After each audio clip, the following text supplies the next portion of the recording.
Hey guys and welcome back to my channel. This is part 1 of What If Ash Was Betrayed and Got a Harem. Before we begin, don't forget to like and subscribe for more amazing content, and also go and support the author, link in description. High up on Mt. Silver, several Pokemon can be seen flying around. When looking around the sky, different Pokemon ranging from Altaria, to Charizard, to Pidgeot could be seen soaring freely through the air. From a cave near the top of Mt. Silver, a tall figure could be seen walking out towards the edge of the cliff. What walked out was a Lucario, but this one was oddly colored compared to its usual color.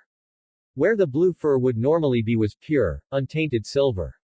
Instead of the brown patch that this species is known for as its torso, was instead a blood red, even its eyes were as blue as the vast oceans. The Lucario looked to the clear skies before closing its eyes and began sensing its surrounding with its aura. "Where are you, Master?" it thought to itself. Focusing more, it expanded its sensing range and finally found who it was searching for. "So, you're at the top again, huh?" And without opening its eyes, it jumped up from the cliff's edge. Jumping and landing from ledge to ledge, it made its ascension up the treacherous mountain, where it began snowing, until it reached the top where its feet landed in a pile of snow. Even with all of its jumping, Lucario did not make a sound. Opening his eyes, Lucario saw a man sitting perfectly still on the snowy ledge, meditating. The man looked to be about 19 years of age. He had semi-long raven-colored hair that reached to the middle of the back of his neck. The hair itself was spiked all around, giving it a wild appearance. He had on a short-sleeved muscle shirt that fit his form perfectly, showing off his lean build. Next to him was a staff that was stabbed into the snow with a blue crystal at the top, which was surrounded by metal rings. Hanging off of it was a black leather jacket, with straps on the front that had 2 pockets on the side and 4 smaller ones on the front. It also had a high collar on the front that could easily hide the bottom half of his face when closed. Completing the set-off was dark blue jeans and a pair of red and black leather boots. Lucario walked up to the man and simply sat next to him. Crossing its legs in a meditative position, he too began meditating alongside the man. Without so much as a twitch, the man addresses Lucario. "So what bring you up here, Lucario? You usually sleep in on days like this," he said to Lucario. "What? I can't just join my master in morning meditation anymore," Lucario replied, eyes still closed, in amusement. The man's response was to chuckle a bit as a smirk made its way on his face. "Normally no, but on days like this, you are extremely lazy, so something must have happened to get your lazy ass up. And stop calling me master, damn it. Simple master, a Pidgeot came and dropped this letter off for you. It said it was urgent this letter got to you," Lucario replied. "That still would not have gotten you to leave. You would have had one of the other Pokemon bring it to me instead," the man said with his eyes closed, not pausing in his meditation. "Let me rephrase that, the letter was not addressed to you, but to Ash Ketchum instead," Lucario said, looking at the man. The man's eyes snapped open as they narrowed at the letter.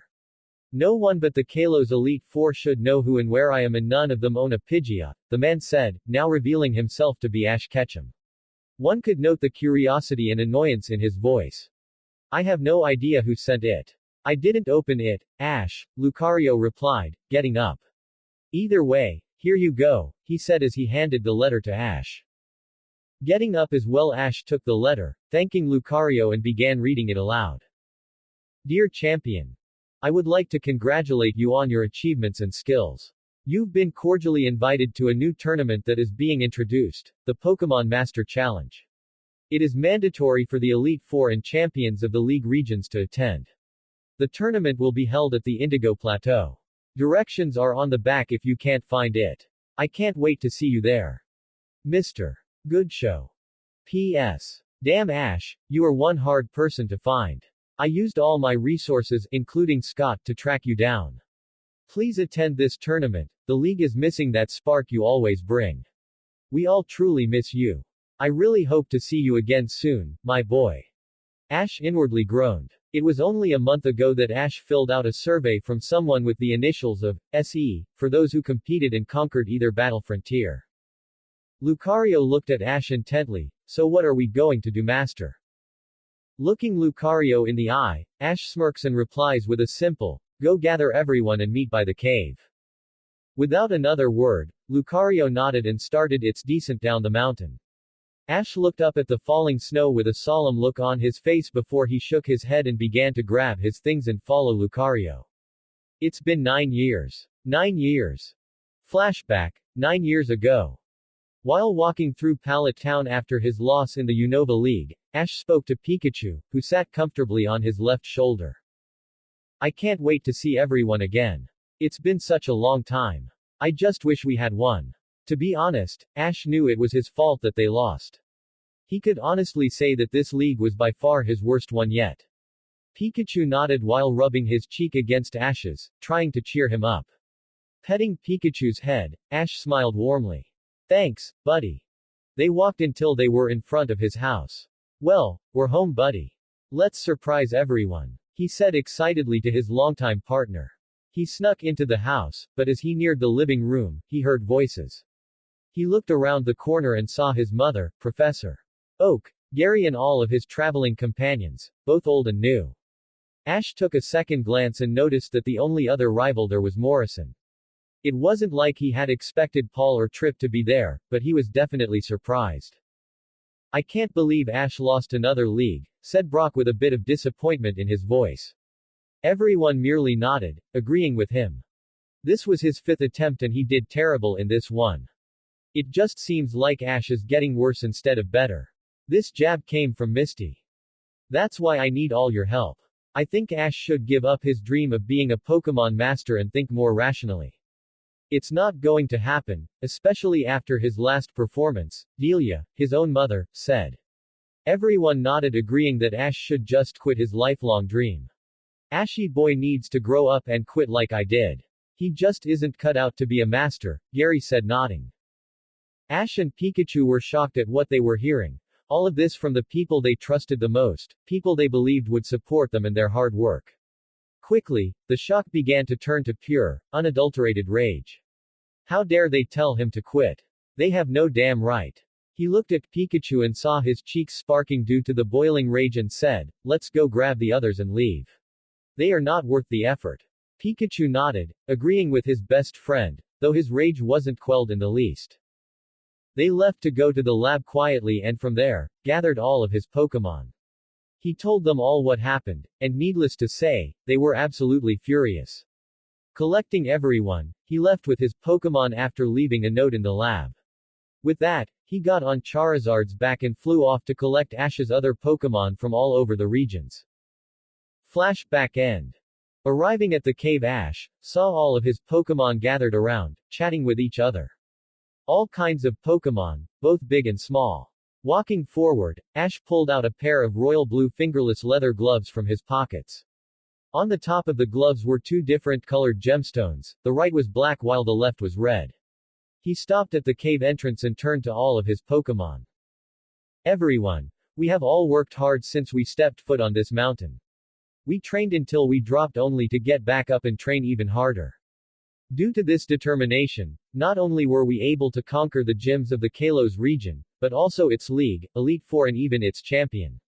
Ash began. He took a breath and some of his Pokemon began cheering, even though he wasn't done.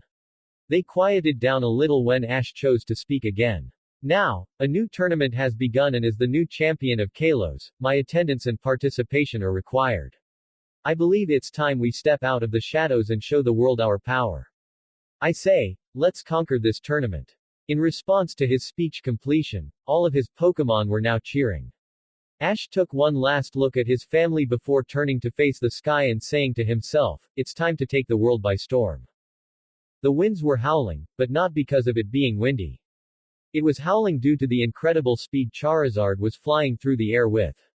On his back was our hero, Ash Ketchum with his infamous partner Pikachu on his left shoulder. He wore the same outfit as before, except with the addition of a necklace that held 5 luxury balls. So Ash, do you have any idea where we are supposed to go once we get to the Indigo Plateau? Pikachu asked him. Thanks to being able to control his aura, Ash is able to use it to communicate with all of his Pokemon, though he's nowhere near mastered it.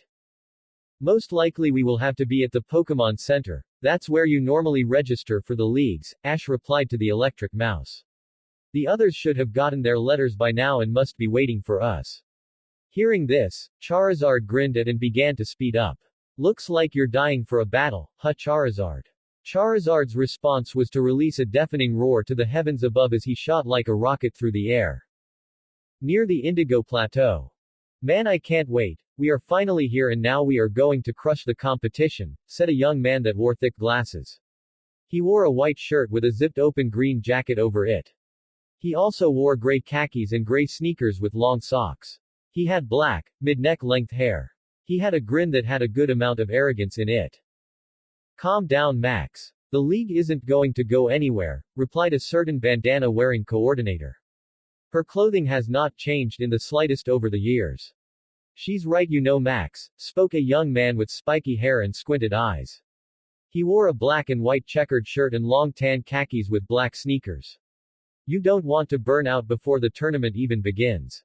Max looked to the group with a grin and scratched the back of his head in embarrassment. Sorry guys, I'm just really excited. I mean all the most recognized trainers will be attending this thing. Max spoke excitedly to the two teens that spoke to him. Trainers, gym leaders, elite fours, and even champions, even he might attend too. His tone went from a kid in a candy store, to a kid who lost everything. That one sentence sent everyone into downcasted, solemn looks. The group consisted of all the traders, including Professor Oak and Dilia Ketchum. Dilia was exceptionally upset, to a point tears were beginning to flow. She never wanted to push her son away like she did. She was only worried about where his future was taking him. She wanted to help him. She already had a job offer for him which was as a teacher at the prestigious school for young trainers, Poke Tech. They were more than happy to have him, a trainer of such a high caliber, as a teacher in their school. When she read the letter that Ash left at the lab, she knew that she went too far and burst into tears. After weeks of crying, she decided that she needed to go find him. She went on her own journey to find her missing son with Mr. Mime and got herself a good amount of Pokemon and became quite popular in skills. She was even offered to compete in the tournament to which she agreed, hoping Ash would be here as well. Giving a hopeful smile, she spoke to the group. We will find him here, I'm sure of it. After all, a mother knows when her child is nearby. She said this, but had no clue who she was trying to convince, them or herself. Little did she know that her instincts were right about her son being at the tournament, but also someone she expected to never see again. To Ash, who arrived at the Indigo Plateau.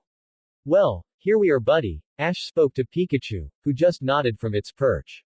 So many memories here, he smiled as he reminisced, putting his staff on the ground while he looked around. Charizard looked down, knowing that it was his fault that Ash lost that league. Ash was counting on him and yet, because of his stubbornness, Ash was let down. That's why he always gives out 110% in his battles. He knows Ash will be a legend to the trainers of history, just like a man who went by the name of Red and he, personally, will become more legendary than Red's Charizard. Feeling Charizard's emotions, Ash smiled and rubbed between his wings, eliciting a growl of pleasure from the fire-flying type. Taking the Pokeball off his left wrist, he returned Charizard. Let's go, and he left to the Pokemon Center. A half hour later, the center was in sight. As he neared the Pokemon Center, he smirked as he quickly moved to the left, dodging a flying kick aimed for his head. His attacker was a young girl, around 18 years of age. She wore a light blue, form-fitting training GI. She also wore orange leg warmers that went from the ankle to halfway to the knee. Under that she wore red slacks that hugged her slender legs. Wrapped around her arms were white bandages, it also wrapped around her hands only showing her fingers. She had fiery red hair that only went to her shoulders which was tied in a ponytail. She wore a smirk that screamed confidence. She had a band on her arm with the number 1 written on it. Damn, I thought I had you that time Ash. How about we try that again? She said as she got into a fighting stance. Ash smiled at her challenge and slipped into a fighting stance with his staff. Bring it on then Mia, let's see if you got any stronger, he said ready to put her down with a smirk. As they tensed to charge at each other, a male voice yelled out to them. Are you guys serious right now? Not even 5 minutes of seeing each other and you guys are already sparring. Looking at the voice, they saw a man about the same age as Mia. He had a muscular build, just slightly above Ash's. He had black hair with a white strip along the side. He was also slightly taller than Ash, standing at 6 feet 5 while Ash is 6 feet 0. He wore a white t-shirt with a number 4 on the front. He also has black jeans that are jagged at the bottom, giving it a rugged look. He wore purple sneakers with the picture of a scolopede on the sides. As he walked up, he shook his head. To his left was a slightly older man. He stood at 6 feet 2 and has short black hair. He wore a light blue jacket with a black hood on it. On his back was sheathed katana that looked light. Under the jacket he wore a pure black sleeveless shirt, showing small muscle. He was wearing orange slacks with a yellow line that stopped just below the knee. He wore yellow and white sneakers with short black socks. Around his neck was necklace that had a coiling dragonair with the number 3 in the middle. On the left of the first man was another girl, who was slightly smaller than the second male but a little bit taller than the first girl. She had semi-long blonde hair that reached to the top of her shoulders. She also had uneven bangs. The right barely reached her eyes while moving to the left was longer, covering the left eye. She wore a long black leather trench coat that reached her knees. Lining the edges of the coat were red and yellow fire patterns. Under it she wore a black shirt and a gray vest with 2 pockets on the front. She wore black form-fitting slacks, with black and gray sandals completing the look. On the back of the trench coat was the number 2. Next to her was a shiny Umbreon. These 4 people were the new Elite 4 of Kalos. The first Elite and Fighting Specialist Mia Sees. Alex Rain, the second Elite and the Dark-type Specialist. Suzaku Ryu, the third Elite and Dragon Specialist. Lastly Tai Rider, the fourth Elite and a Poison-type Master. They are some of Ash's closest friends. Hey, don't blame me, Tai. Your girlfriend started it by attacking me first, Ash replied in amusement. Yeah, whatever, Ash, we all know you would have started a fight with her at some point anyway, Alex sniped, smirking. Next to her, Umbreon simply nodded. That is beside the point, Alex, Ash said as he glared mockingly at her. Well, as amusing as this is, Suzaku said as he looked at Ash.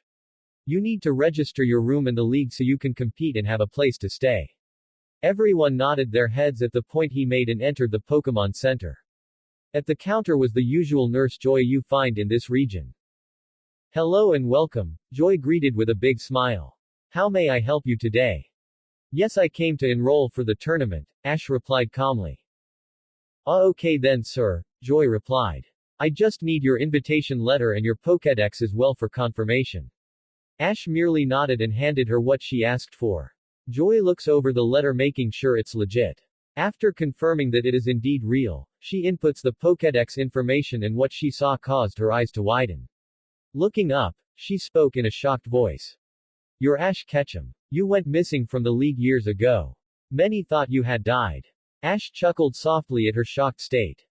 Well, as you can see, Nurse Joy, rumors of my demise were greatly exaggerated, he spoke pointing to himself.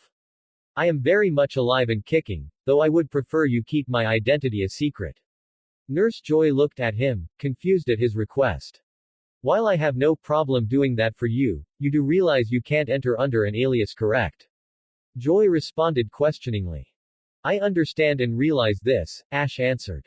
I just don't want people to know I am back until the tournament begins. The only one allowed to know is Scott and Mr. Goodshow. Yes, Mr. Ketchum, Joy responded as she handed him his Pokédex and a key with a silver handle. Here is your Pokédex and your room key. Your room is in the Legend Hotel in the Lugia Suite. Have a good day, sir. Ash nodded and turned to look at his group.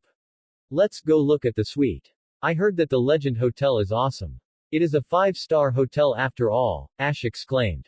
Everyone nodded, curious since they are on the middle floor of the Legend Hotel, which was reserved for the Elite 4 members of each region. As they were leaving, they heard a voice that made Ash stiffen for a second. Come on guys, let's get signed in first, then we can worry about sightseeing. Knowing who that voice belonged to, Ash quickly popped up his collar and closed the jacket which hid the bottom half of his face up to his nose. Using his aura, he changed his eyes from their usual brown color to an azure blue. Running into the Pokemon Center was the last people Ash ever wanted to see, Max Maple and the original gang. Max, not watching where he was going, bumped right into Ash. The action caused Max to fall right onto the floor while Ash didn't even budge. Max, yelled the traitors. Are you okay? You should watch what you're doing, May asked then reprimanded him. Looking to Ash, who she couldn't recognize, she bowed her head. I am terribly sorry about that, mister. Deciding to swallow down his growing rage, he responded, it's quite alright. No harm was done. The Elite Four were quite shocked as Ash actually sounded sincere, though they knew better. The group walked around the traitors so they could leave, but before they could exit, a hand reached out and grabbed Ash's wrist. Turning around, they discovered the culprit was none other than Max. Wait, I want to ask you a question, Max said while eyeing the Pikachu on the stranger's shoulder. Seeing that kind of connection struck his heartstrings as he remembered the trainer he idolized. Nearly scowling, Ash looked at Max with cold eyes as he responded. First off, kid, it would be in your best interest and health to not grab me like that again. You don't know me, so don't touch me. Second, depending on the question, I may or may not answer. May was about to yell at him for talking to her brother like that before Max jumped in, though a bit warily. I apologize, it won't happen again. I wanted to know if you met someone by the name of Ash Ketchum. Raising an eyebrow to this, Ash decided to see where this would lead. Yeah, I met a trainer who went by that name. A Pikachu, not unlike mine, on his shoulder. Raven black hair, brown eyes, zigzag lines on both his cheek. Everyone from the old group seemed to gain an excited and hopeful look on their faces at his words. Dilia jumped right in front of him, with sparkling eyes, and practically yelled for Ash's location. I'm not telling you where I saw him at though, Ash responded, which didn't yield any positive responses. Why not? They yelled out, not happy being denied the whereabouts of their missing friend. Simple really, he replied, not bothered at all. I just don't feel like telling you since, once again, I don't know you. Dilia wasn't about to give up. Please sir, please. If you know where my son is, please tell us, Dilia begged with tears in her eyes and bowed her head. Ash shook his head, almost feeling guilty, almost. Come on young man, be reasonable, Professor.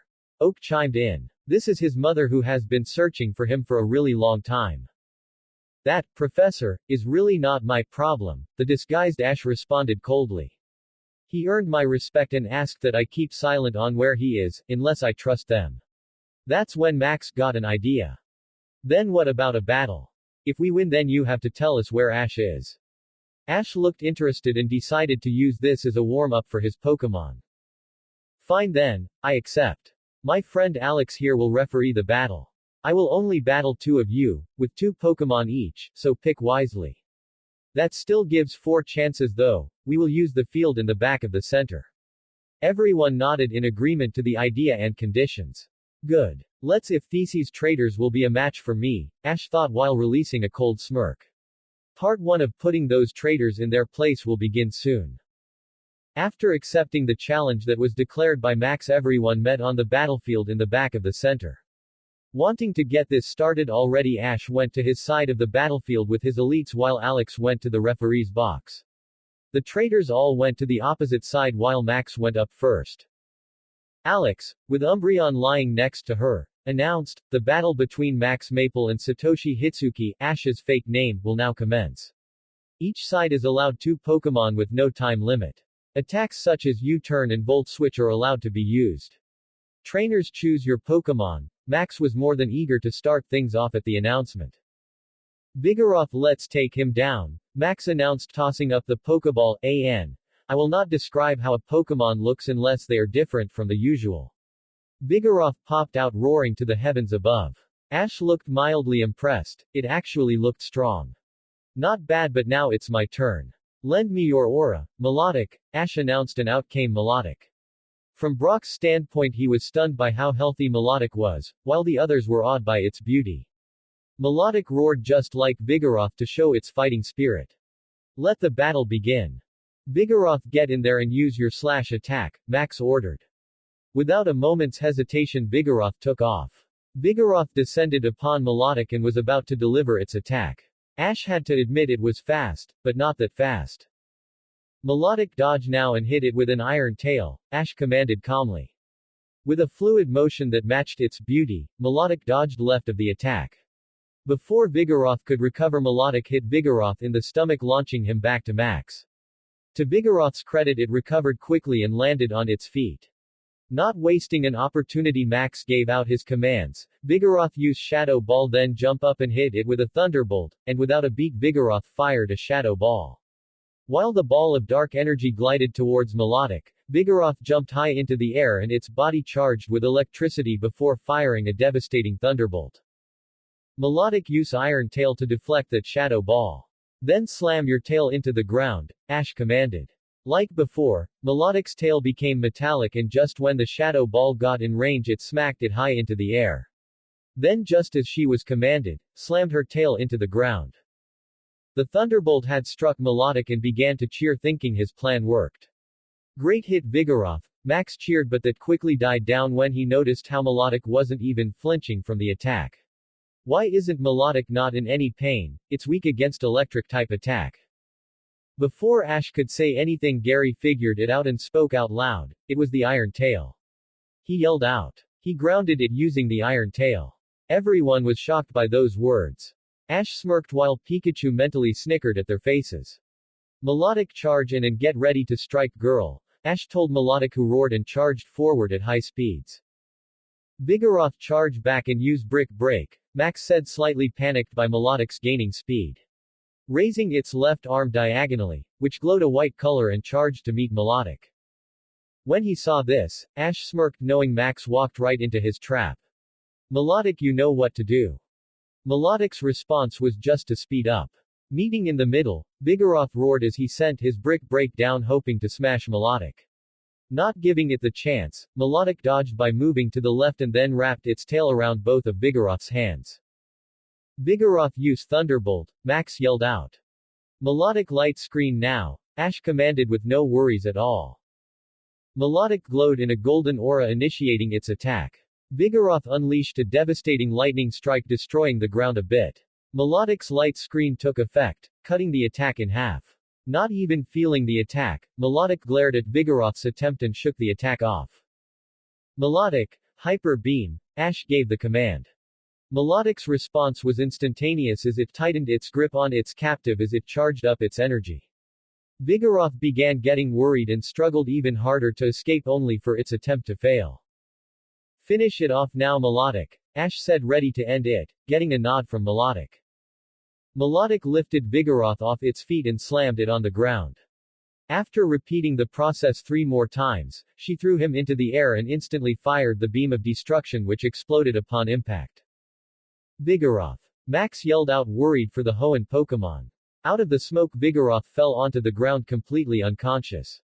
Vigoroth is unable to battle. Victory goes to Melodic. Trainers, please send out your next Pokémon, Alex declared. Vigoroth, return. You fought hard, Max said, returning Vigoroth. Taking out another Pokeball, Max sent it up into the air. Vibrava, you're up next, buddy. Out came a Vibrava as it floated to the ground, ready to battle. Melodic, come back, I have someone else I want to use, Ash said. Melodic just turned around to stand next to her trainer. Taking out a Pokeball as well, he tossed it up. Tauros, show them your aura. The great bull popped out, stomping its feet on the ground, and roared out. It looked the same as any other Tauros, except for a long scar that went across its left eye diagonally. Vibrava, let's be careful here. Use Earthquake, Max said warily. His Melodic won without breaking a sweat. There was no telling how strong Tauros was. Raising its front legs up in the air, Vibrava slammed its legs onto the ground. The earth shook and rumbled and caused the ground to crack, which rushed towards Tauros. Tauros, use Protect, then use Flamethrower, Ash commanded. Focusing its power, Tauros released a green bubble of energy, canceling any damage. When the ground settled down, Tauros reared its head back and unleashed a torrent of flames at Vibrava. Vibrava, go up to dodge it. Then use Dragon Breath, Max yelled out to his dragon. Vibrava did as he was told and dodged the flames. Rearing its head forward, it shot a hot breath mixed with a beam of white energy in the middle towards Tauros. It struck hard, causing a good explosion around Tauros and picked up dust.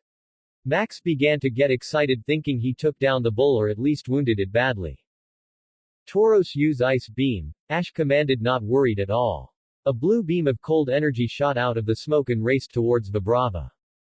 It tried to dodge, but its wing got caught by the beam, doing some major damage to him and began to fall towards the ground. Vibrava, catch yourself please. Pull up, Max yelled out in a panic. Ash smirked without a care. Tauros used Zen headbutt now. Like a rocket, Tauros shot from the remaining smoke with the top of its head glowing a light blue color. Vibrava didn't have a chance to recover before Tauros slammed into Vibrava, causing it to yell out in pain, though Ash wasn't done yet. Water pulse, Ash said quickly. Doing as told, it released a blue ball of water which when it hit Vibrava sent it flying in an explosion of water and waves. Vibrava just couldn't take it anymore and passed out. Vibrava is unable to battle. Winner is Satoshi Hitsuki, Alex announced, not surprised at all by the outcome. Return Vibrava, you tried your best, Max said solemnly, returning his unconscious Pokémon. He couldn't believe just how outmatched he was. Granted, these two were nowhere near his strongest Pokémon, the same could probably be said for his opponent. Well, one down and one to go. So who's next? Ash asked, not caring in the least. He is getting seriously bored and just wanted to get to the forest to let out his friends since they hate being kept in their Pokeball for a long time. He thought this as he touched the luxury balls around his neck. I think I should go next, guys, Gary said, determined to find his childhood friend. As he walked forward, he got ready to battle. This battle will be between Gary Oak and Satoshi Hitsuki. Rules are the same as the last battle. Trainers, send out your next Pokemon, Alex announced. I'll go first this time, Tauros returned. Glaceon, may the aura guide you, Ash returned and released the frozen evolution Pokemon. The ice type stood tall and proud with an air of regal and beauty surrounding it. Fine then, let's go Umbreon, Gary sends out one of his most trusted Pokemon. Just like Glaceon, it stood tall and proud. Let's get this over with already, thought Alex. Begin. No sooner those words left her lips before Umbreon took off towards Glaceon. Ash released a small smirk, really impressed by its speed but not worried at all. Glaceon, use your blizzard attack, Ash commanded calmly. Glaceon's eyes seemed to grow colder before it released a fast storm of ice and snow from its mouth. It raced towards Umbreon while freezing anything that was too close to it. Umbreon dodged, then used Dark Pulse, Gary countered. Umbreon moved left, dodging the attack, and opened its mouth. It released a dark beam made of black and purple rings. Glaceon, block it with Shadow Ball, Ash said. Glaceon charged up an attack of dark purple energy like the Dark Pulse but instead fired it in the shape of a ball. The two attacks met in a show of dominance, but in the end resulted in both of the attacks exploding in a tie. Using the smoke as a cover, Glaceon released another blizzard attack towards Umbreon. Not expecting the powerful attack, Umbreon was hit and sent flying back towards its stunned trainer. In a show of experience though, Umbreon twisted in the air and landed on its feet. Umbreon, go and use Iron Tail, then follow up with a Dark Pulse. The back of its tail raised and hardened as Umbreon charged towards its ice counterpart. Glaceon, counter him with your own Iron Tail, then launch your Shadow Ball. Just like Umbreon, its tail hardened and launched itself towards Umbreon. Right before they met, they twisted their bodies and slammed their tails into one another and pushed, trying to overpower the other. Sparks began to fly and a bright light shined as they pushed. Pushing, they were each thrown back before twisting in the air and released the attack they were commanded to do. Just like their tails, the two attacks met in a show of dominance. The struggle lasted for 5 seconds before the Shadow Ball overpowered the Dark Pulse and raced towards Umbreon, who did not have time to dodge and was hit. Waiting with bated breath, Gary leaned in a bit with worry for his dark Pokemon. As the smoke cleared, a silhouette was shown, and when it cleared showed Gary's Umbreon unconscious and covered in bruises. Umbreon is unable to battle, victory goes to Glaceon. Please send out your final Pokemon, Alex spoke out. Returning their Pokemon to their balls, they got ready to send their new Pokemon choices on the slightly destroyed and frozen field. Gary sent out Alakazam while Ash paused, sensing a surge from one of his luxury balls. Ash, use me for this one. I want to battle, Ash heard from the ball. The voice sounded slightly feminine. Are you sure? It's not like this battle will be hard. I was going to end it with Lucario, Ash replied. Yes, Ash, use me for this battle please. See, the voice responded with a pleading voice. Though Ash couldn't see it, he could just feel it giving him the puppy dog eyes. Alright, you got it, though it won't be much of a battle, Ash replied. Well Gary, it's been fun but I'm afraid all good things must come to an end at some point and this is that moment. As he said this he reached up and took off one of the luxury balls hanging from his neck. Ash's elites knew the type of Pokemon that was coming and were shocked he was going to go that far. He was winning, why waste one of them on a battle like this? Suzaku asked, really surprised by his choice of Pokemon. Well you know Ash, he always leaves you guessing, Tai responded in a low voice that only Suzaku heard him. Yeah I heard that, Suzaku replied nodding his head. Enlarging the ball Ash spoke out. Get ready Gary, this Pokemon has real power and will end this battle for me. Come on out my friend and let the aura crush those before you, and with that he tossed the ball releasing the Pokemon of his choice. When the bright light died down a very peculiar but beautiful Pokemon was seen. Its lower body was a big floating rock with pink gems protruding from the side. Its torso was gray with white over it, it also had a rhombus-shaped pink crystal on its chest. It had big red eyes with an innocent smile on its face. On its head was a giant pink crystal along with multiple other crystals coming from behind its head while two hung low. This was the rare and legendary Pokemon, Diancie the Jewel Pokemon. Everyone was shocked by the sight of such a beautiful yet cute and rare Pokemon such as this. The two Oak professors were practically drooling at the chance to study such a rare Pokemon. Everyone else besides the professors though were both awed and confused by what kind of Pokemon, as they have never seen such a thing. What kind of Pokemon is that? May and Dawn yelled out hoping to find such a Pokemon for contest. That Pokemon was practically made for contests. Deciding to answer them Ash spoke out. This here is Diancie. It's a legendary Pokemon native to the Kalos region. As he finished Diancie spun around glad to be out of the stuffy ball. Taking out their Pokédex Max, May, and Dawn began to catalog it. No data on this Pokemon found, or at least tried. Since Diancie is native to Kalos and your Dexters weren't updated, it's no surprise you won't get the information, Professor Oak said, clearing their confusion. Ash spoke out. Diancie, the jewel Pokemon. It can constantly create diamonds by compressing the carbon in the air between its hands. Everyone was shocked to hear such information about that Pokemon. Well, let's get this show on the road. Let the battle begin, Alex said, tired of the delay. Alakazam, let's not waste time, use Psychic, Gary commanded. Following orders, Alakazam released a wave of psychic energy towards Diancie. Diancie dodged the attempt with ease as it flew towards Alakazam. Diancie used Stone Edge, and as commanded released a set of sharp stones towards Alakazam, who put his arms up and braced itself for the attack. When they hit, Alakazam was pushed back 3 feet before it stopped moving. Alakazam used Calm Mind, then hit it with Psyshock.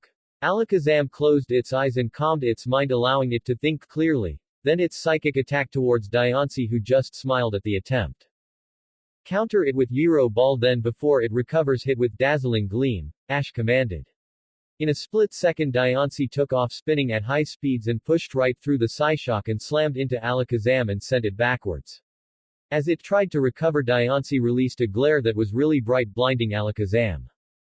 No, Alakazam tried to use Recover, Gary yelled out, really worried for his Pokemon. Just what kind of trainer is this guy to have such Pokemon, he thought to himself. Before it gets the chance, it's time we wrap this up. Diancie, use Diamond Storm now, Ash commanded, crossing his arms knowing this is over. Focusing the carbon in the air, Diancie formed sharp and powerful diamonds around the air and sent the attack towards Alakazam, who was still recovering, and exploded on impact. When the smoke cleared, the results was expected. Alakazam was knocked out cold.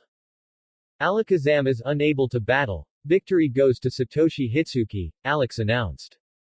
I'm glad we won, though I was hoping it would have lasted longer, Diancie said. Ash chuckled, which caused the jewel Pokemon to giggle. Ash called to his friends, well everyone, we are done here, it's time to head to our hotel. Diancie returned, he spoke out as he returned the legendary to its ball. They all turned and were about to leave before Dilia called out to Ash, not that she knows it her son.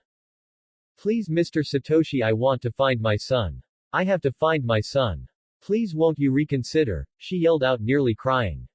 Looking through the corner of his eye he looked at his mother, and he uses the term loosely, they are not going to stop until I tell them something.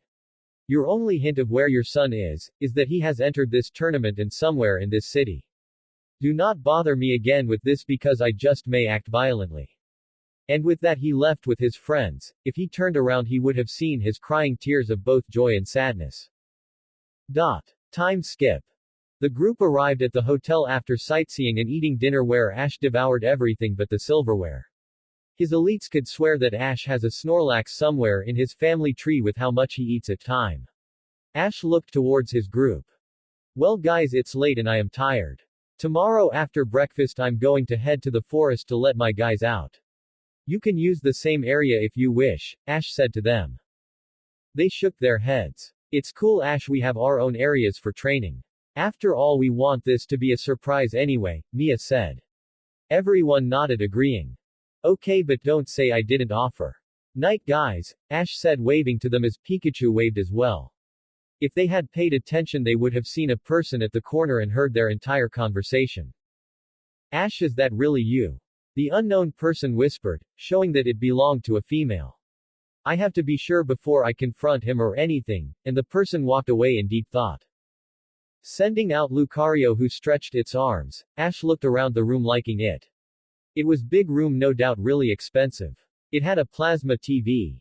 And 2 bathrooms with 2 king-sized beds. It also had its own kitchen and a really nice dining area. What really took Ash's breath was the view it had over the city and the balcony it had. Ash smiled. This is going to be awesome. So do you know how we are going to do everything, Ash? Lucario asked to its trainer. Yes Lucario, but for now it's late and I am too beat to go strategy planning right now. You can take the other bed for now if you wish. Good night Lucario, Ash said getting into bed, already drifting to sleep. Good night master, sleep well, Lucario responded with a smile drifting to sleep. If either one of them had looked across to the building facing them they would have seen the silhouette of a figure looking straight at Ash. You have definitely grown Ash. You even have some really strong Pokemon by your side. Don't worry soon Ash, we will meet face to face. The figure turned around and walked away. I wonder how you will take it and handle the changes that are to come Ash, my son. The figure vanished among the shadows as if it was never there in the first place. Ash wakes up from his bed and looks around the darkened room. The entire room was dark, the only light emanating from outside, though Ash could tell it was still night. Looking to the bed beside him he saw Lucario passed out with Pikachu curled up at the foot of the bed. Deciding to get some fresh air, he gets out of bed and walks to the balcony. Expecting a city illuminated by the street lights and shining moon, his eyes widened at what he saw instead. Instead of a beautifully lit up city by the countless light posts, the city was instead lit up by the light of burning buildings. All around was nothing but destruction and chaos. How did I not wake up due to all of this? I'm not a heavy sleeper anymore, Ash mentally yelled. He turned around to call for Lucario and Pikachu to aid him. Only to see that the room was completely gone. Not even the door was there, just a blank void. He reached down for a Pokeball, only to realize he didn't have any on him right now since he left them in the room. Damn it. That's when a loud, ear-shattering roar was heard. Looking up, in the direction of the source, he saw a large Charizard was the cause. This Charizard was obviously strong. Its flame at the tip of its tail was at least 100 times more intense than his own Charizard's. It was definitely a veteran of fierce battles due to the battle scars littered throughout its body and even its tail and right eye. Riding on the back of the monstrous fire lizard was a tall figure wrapped in a long cloak with a hood over the head making it impossible to see who it was. The figure raised its hand and pointed towards a group of trainers of various ages and their Pokemon charging towards them. They looked ready for a battle. Knowing what the gesture meant, the Charizard released a mighty roar and reared its head back and then unleashed a mighty flamethrower and it was huge. If he doubted it before then he was definitely sure now. That Charizard was a high legendary class Pokemon. The trainers began to go into a panic at the huge flames racing towards them and each one yelled out, what Ash assumed, each of their individual Pokemon's strongest attack in an attempt to over the flamethrower or at least defend against it. The attempt was a complete failure. The flamethrower overpowered every attack that was launched towards it. Hyper Beam, Blizzard, and even Hydro Pumps were all obliterated by the mighty flames. It continued to race towards the panic and screaming victims before it exploded on impact. The impact unleashed a huge pillar of flames as it drowned out the screaming trainers and Pokémon before it became completely silent. When the flames dissipated, all that was seen were burned bodies of the scorching flames victims. No. Stop it right now, Ash yelled out in a futile attempt, not believing what he just saw happen before his very eyes. He has seen many things during his travels, both past and new ones. He has definitely seen death by both human and Pokémon alike by now and stopped attempts to harm others before. Somehow this was different, way different from what he has seen. This man willingly and knowingly commanded his Pokémon to end the lives of others without form of hesitation about it. Ash was disgusted by this and became mad. No, he was furious. How dare he do such a thing? Those people and Pokémon, how dare he? As his anger grew, he began to subconsciously to release his hold on his aura and it rushed out. He was pouring so much of his power that his eyes glowed a deep blue and his aura became visible as it encircled his body. All around him, the only solid ground that he had begun to crack and crumble under the pressure of his unforgiving and powerful aura. The cloaked trainer, seemingly, feeling Ash's incredible power, turns to look in his direction slowly. Just as Ash's eyes glowed blue with power, the stranger's eyes glowed a brighter, more powerful and darker blue. It was nearly black.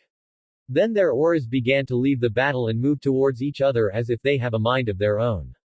The two auras collided with each other and fought against each, releasing incredible amounts of force. If anyone was watching, it would be comparable to two alphas trying to assert their dominance over the other. As Ash felt his power raise, so too did his rage along with it. Thing is, as this continued, Ash noticed something bad about his aura. His aura was becoming dark and cold instead bright and warm. It started to feel more evil than good. His aura started alternating between its bright vibrant blue to a dark and unforgiving black. Even the glow in his eyes began to become pitch black, a black so dark it looked like it would suck up its surroundings and spit it into an endless void. Hearing another powerful roar, Ash looked only to be face to face with stranger and his Charizard. The stranger just nodded his head, eyeing the power Ash was releasing in his controlled rage. Before Ash could do anything, the stranger's right hand shot out and grabbed Ash's throat in a tight grip. His glowing blue eyes gazed into Ash's flickering eyes. Ash struggled with all his might to break free, but it only caused the man's hand to tighten his grip. Pulling his hand, he made Ash stare into his disguised face as he glared at him. So this is the best you can do, Chosen One, the now confirmed man said. You have a long way to go before you can call yourself a true guardian. Who are you? Ash wheezed out. The man merely chuckled at Ash's weakened state. He looked at Ash in what seemed to be amusement, if his chuckle meant anything, as Ash felt he was losing consciousness due to everything getting darker. You will know who I am in due time. For now, Ash Ketchum, you need to do one thing. Wake up. In the real world. Ah! Ash yelled out as he sat up soaked in sweat. He looked around in a feverish pace, taking in his surroundings. Looking to his left again, he sees both his Pikachu and Lucario looking at him in worry. He looked at his hands and sees that they were shaking with fear. Jumping out of bed, he runs to the balcony and was instantly blinded by the bright sunlight. After his eyes finally adjust to the light, he, instead of complete destruction, sees that the city was perfectly intact with Pokémon flying around without a care in the world. Was all that just some dream? He thought to himself. No, that was way too vivid for it to just be a bad dream. There was just way too much detail. A premonition maybe, but if it is, then a premonition of what exactly? Who was that man on that Charizard? As Ash thought back to his experience, he did not notice Pikachu and Lucario were still looking at him in worry. Have you ever seen Ash like this, Pikachu? Lucario asked his mouse companion. Yes, I have, but it was a very long time ago when I did, Pikachu answered. Though even then it was never this bad, but in the end I bet the result will be the same. Which is what? Lucario asked. Pikachu looks him in the eyes. Something big is coming and it's not going to be good. That's when they hear a knock on the door. Hey Satoshi, are you awake, man? A voice they recognized as Tai come from behind the door. Yeah, I am up, Tai. Just got to get dressed is all, Ash replied. I have to put this out of my mind, for now anyway. Ash looked and saw his two Pokémon's expression. I know you two are worried, but don't be. I'll be fine. The two Pokémon looked at him, not believing their trainer at all, but nodded nonetheless. He will tell them when he is ready to. Ash turns around, enters the bathroom to get ready for the day. In the dining area. So tell us why you are here again, man, Suzaku asked a man sitting across from the group. The man was a young man of about 17 years old, though he looked like he was 19 years of age with a height of about 6 feet 1. He had long black hair that went to just below his shoulder blades. The tips of his hair were also spiky, shooting in random directions. He wore an open black jacket over a black shirt and gray vest. He had a small, X-shaped scar near his left eye. Speaking of his eyes, which were black as the night sky. Around his neck was a small dark brown scarf that only went to his shoulder. He wore pure black combat boots.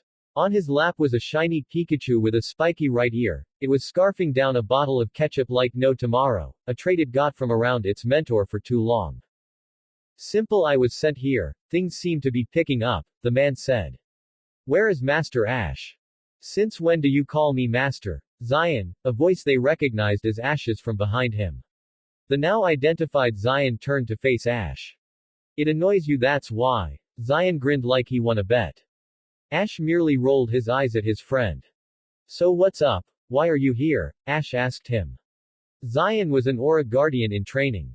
He was actually Ash's student in the art of Aura and was given the job to guard legendary hotspot, like the Tree of Beginnings for example, from poachers. So for Zion to be here means something is going on. Could it be related to that dream I had? I was sent here by the other legendaries. They told me it's best to stay with the chosen one. They felt a shift and they didn't like it, Zion replied calmly. Let's take this to the training area I saw on my way here, Ash said. The tournament begins a few hours, so we should have time. They all nodded, agreeing with him, though they all silently agreed to finish eating their meal first. 30 minutes later. How much further are we going, Ashy? Mai asked, whining a bit. Ash chuckled at his fighting elites complaining. Funny how the martial artist of the group is the one complaining about walking far, Ash jabbed at her. Up yours ass ketchup, Mai jabbed back. Ash mock glared at her. Everyone laughed at the two elite trainers' antics. Ignoring Miss Flat Chest, hey, we are finally here, Ash said, ignoring her shout. They all looked around, shocked by its serene and calming feeling it had. The area had a huge clearing with short healthy green grass with a few boulders here and there. There were a lot of shady spots created by the multiple surrounding trees. What really added to it was the waterfall dumping into a large clear lake, sparkling in the bright morning sun. Looking around, they spotted Ash's Lucario meditating on a boulder with his Pikachu laying in the shade of a tree. How did you find a place like this? Alex asked, awed by its serene beauty. I noticed it on my way here while flying on Charizard, Ash replied, smiling before he got serious and locked eyes with Zion. So what do you mean by shift? The legends of those areas felt an uncomfortable shift. Lugia, Zapdos, Articuno, and Moltres of Shimauti Island did not like it, so they told me to find you, Zion replied seriously. Even Genesect and Celebi were not comfortable, so after having them sense you out I came here. That's really worrying, to have some of the higher tier legends worried. Then this is serious, Ash said, leaning on a tree next to Pikachu. Higher tier legends? Suzaku asked, confused. Yes, you see, Pokemon have a ranking system. There are the common Pokemon like Pikachu and Lucario and so on. After that then we have the pseudo-legendaries like Tyranitar and Garchomp. Then you have the legendary, which means there is more than one, such as Lugia, Articuno and so on. Among that group Arceus picks one of each legendary that stands out above the rest to be a member of the legendary court in his dimension. As for the last level, or the deity legends, where there are only one of its species and helped make the world what it is now, this group also go to the chosen Pokemon of Arceus himself, Ash lectured. Everyone besides Zion was shocked by this information. They would have never guessed there was such a thing going this deep among Pokemon, though it would explain a few things among the Pokemon world. So what's the plan then? Tai asked the group. Something that worries Pokemon of that caliber cannot be left unchecked. The elites all nodded their heads to this. Tai is right, Mai added. I'm no guardian, but if it's something like that then we have to do something. First my dream and now this, there is no way that this is a coincidence. To have a that bad and now the legends are getting scared. Ash. Huh. You guys say something, Ash asked dumbly. They all just sweat dropped at the lack of attention their champion showed. We said what are going to do about all of this, Zion confirmed for his teacher best friend. For now nothing can be done, Ash replied. They opened their mouths to protest but Ash raised his hand silencing them. Look, we can't go out hunting a feeling, we have no clue of what to even look for. Besides, if it worries the legends, then we only have about 15 Pokemon maximum with the strength for such a threat.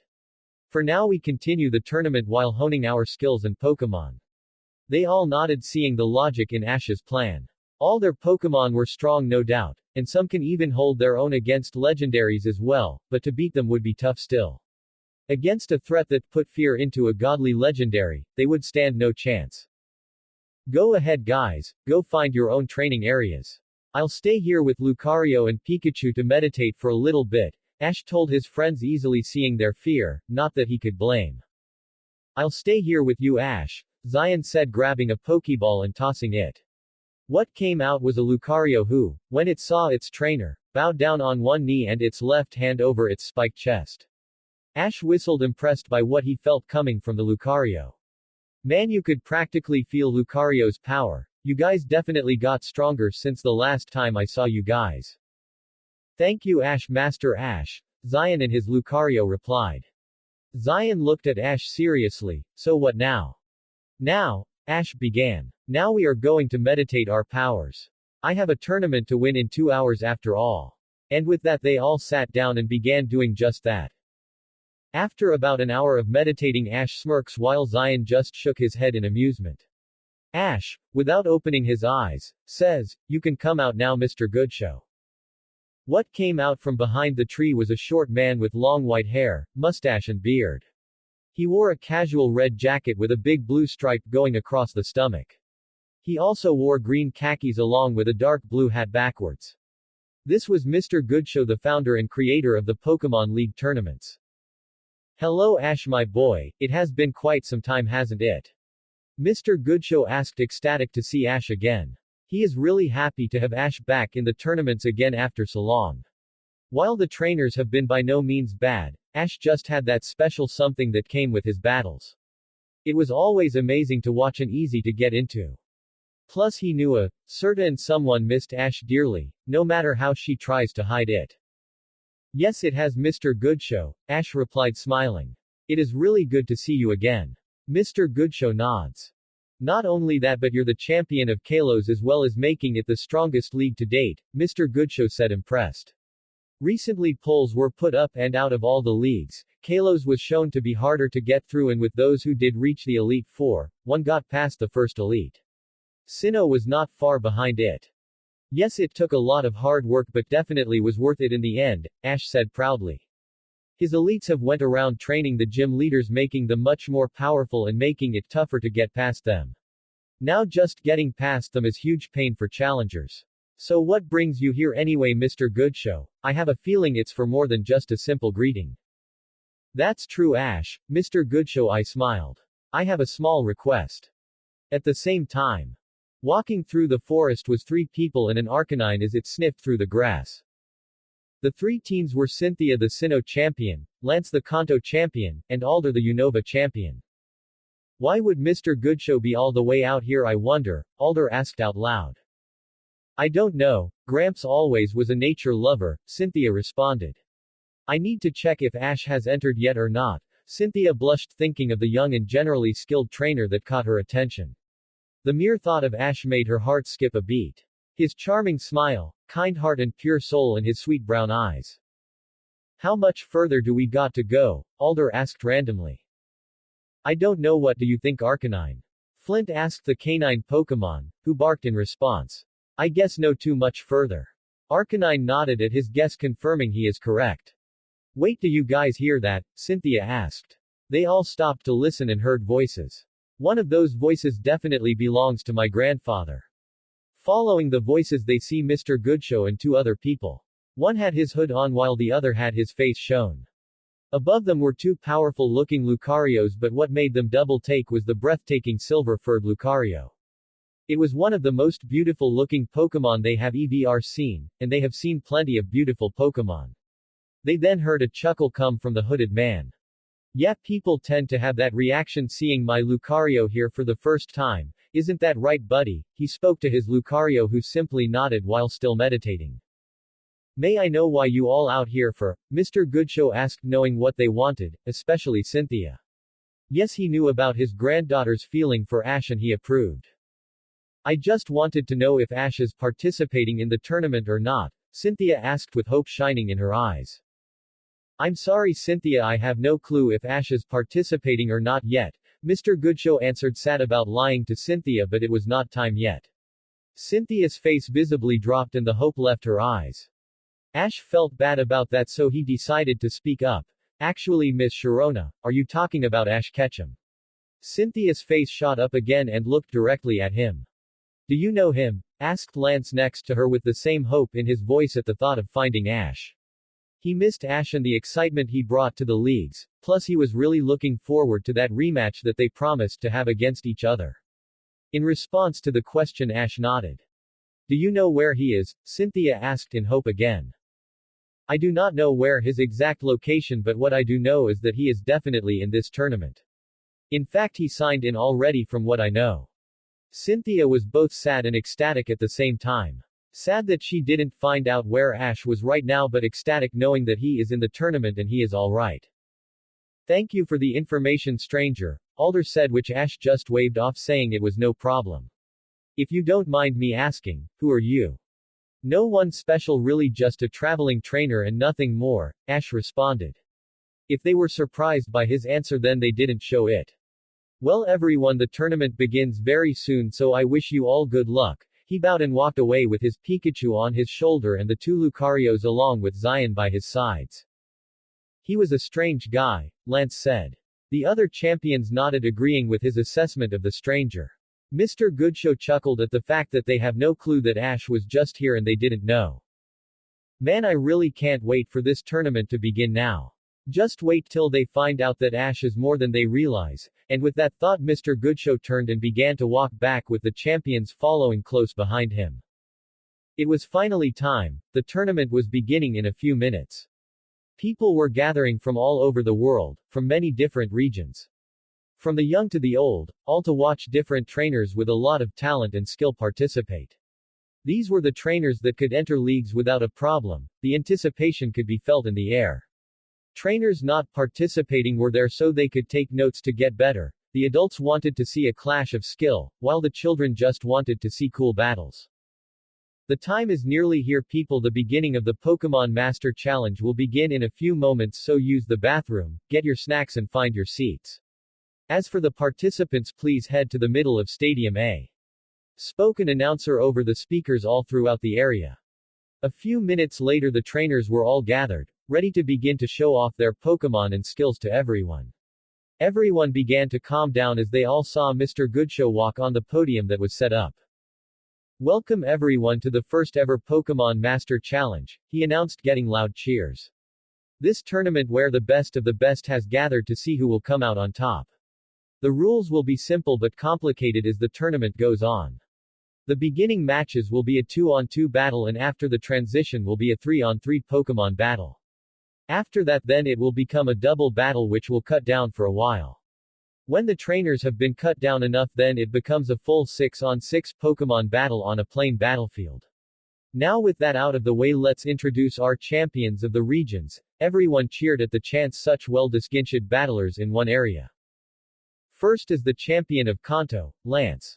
Everyone cheered loudly as Lance walked out with his signature cloak flowing in the breeze. Next to him was his ever-faithful Dragonite. Now up next is the champion of Hoenn, Stephen Stone. Walking up was Stephen wearing his usual black suit and red tie. The crowd cheered loudly but most were drowned out by the cheers of the girls. Floating next to him was his infamous Metagross. Next up is the champion of Johto Gold. On the stage was a young man of about 25. He wore a yellow and black hat that covered his dark blue hair. He also wore a red jacket over a dark brown t-shirt and black baggy shorts. He wore red and white running shoes and a one-strap bag on his left shoulder. He had a huge grin on his face, excited to be among the champions and the huge applause and cheers he received. Behind him was a very powerful-looking Typhlosion. Now give it up for the champion of Sinnoh and my granddaughter Cynthia Sharona, which caused the cheers to increase. Cynthia is well known as one of the most powerful trainers in history. She walked out in her usual black clothing and a kind smile on her face. You can hear the yells of her fanboys saying things like, "I love you, you're the best," and the occasional, "Will you marry me?" Next to her was her much-feared Garchomp. Here comes the champion of Unova, Alder, and out came Alder wearing his tan, red, and orange turban. He walked up with a huge amount of confidence in each step as the crowd cheered his name loudly. Next to him was his partner since the beginning, Volcarona. Now last but least we have the newly crowned champion of Kalos, the man who beat Diantha, Ash Ketchum, and that caused everyone to go silent. Out walked a young man with an orange and black baseball cap on the top of his spiky raven black hair. On his hands were fingerless blood-red gloves. He wore an open dark blue hoodie with a gray muscle shirt that showed his tone build perfectly. To complement this he also wore dark blue jeans and pure black sneakers. On his face was a huge smile and the usual zigzag lines his face was known for. His big brown eyes were filled with mischief and joy. On his shoulder was his ever-faithful partner Pikachu. To the traitors. Everyone couldn't believe what they were seeing. The same person that they have been all searching for these past 9 years was here right there. He really was participating in the tournament, that Satoshi guy telling the truth.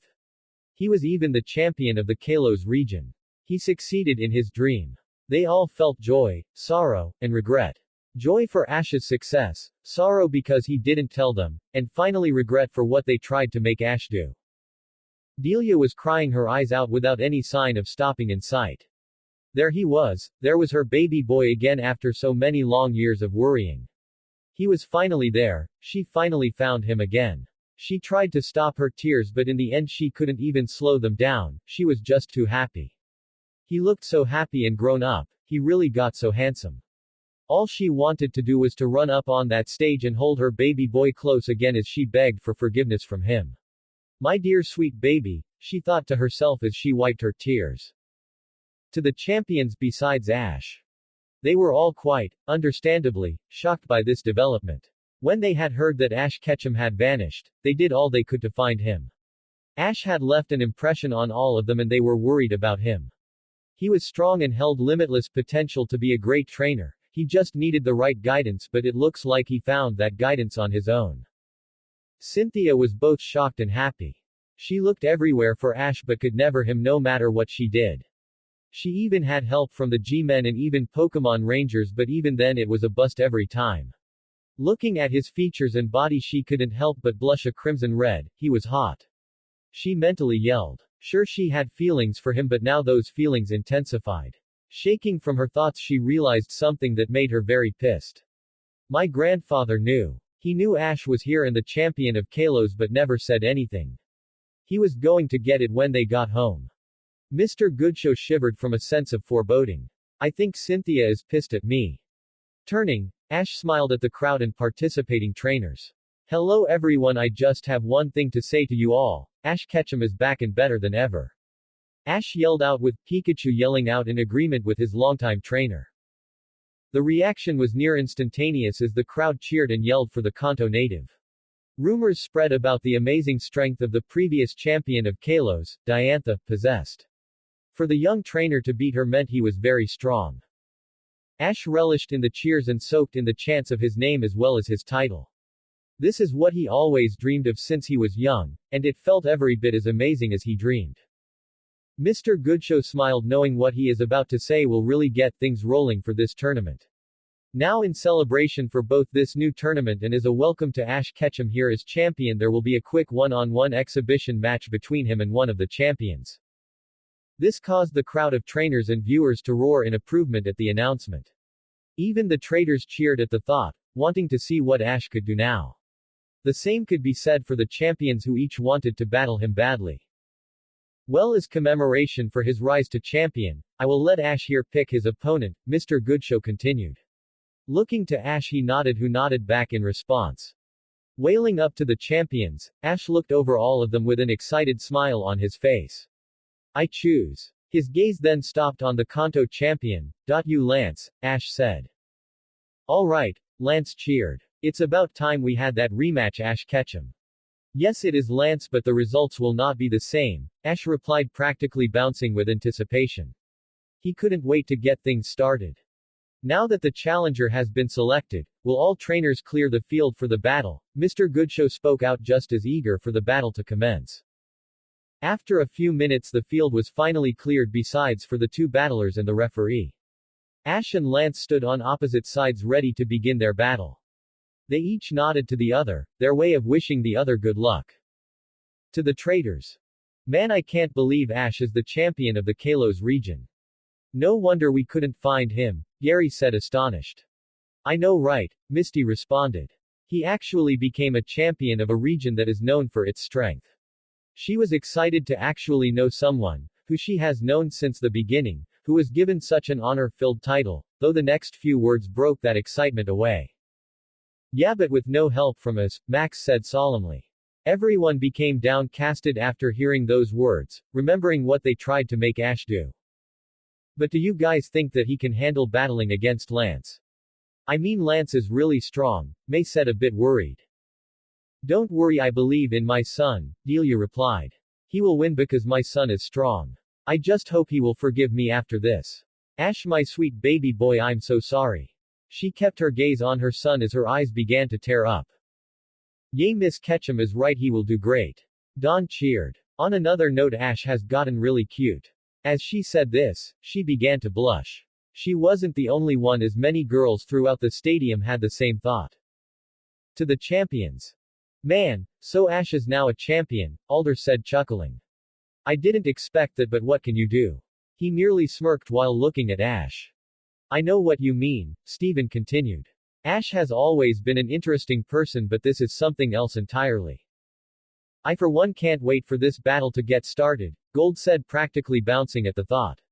I kept hearing from Lance and Cynthia about how strong Ash is, and now I'm pumped. I can't wait. Everyone chuckled at the Johto champions' excitement. Yes, these two will give us quite the show, Cynthia spoke to Gold, though her gaze remained on Ash the whole time. He always does, and I can't wait to get a piece of him myself, and she meant that in more ways than just one. Looks like they are about to get started. Let's see just how strong you have gotten, Ash. To our battlers. This will be a one-on-one battle between Champion Lance of Kanto and Champion Ash of Kalos. There will be no time limit or substitutions. The battle will end when either side's Pokemon is unable to continue or one side forfeits.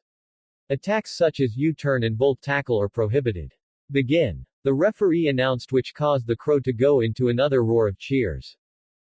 Okay, I'll get us rolling then. Aerodactyl, let's go, Lance announced, releasing the powerful prehistoric predator Pokemon.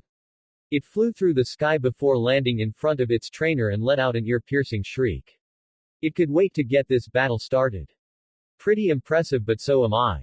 Sceptile, show them how it's done, Ash countered, releasing the giant green lizard. Sceptile stood tall and proud with its signature twig in its mouth and showed off its aloft attitude by crossing its arms. It kept its eyes solely on Aerodactyl, ready to move at a moment's notice. You get the first move, Lance. Don't mind if I do. Aerodactyl, use Stone Edge, Lance commanded. Aerodactyl was surrounded by white rings surrounded it, which then turned to sharp rocks. Then with another shriek it shot the sharp rocks towards its green opponent. Without a word from Ash though, Sceptile took off towards the attack.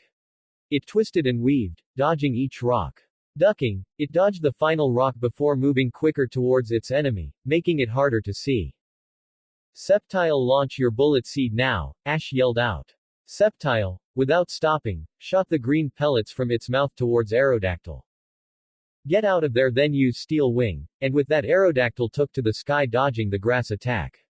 Then its wings hardened as it charged after Sceptile, who turned around to stay ahead of Aerodactyl.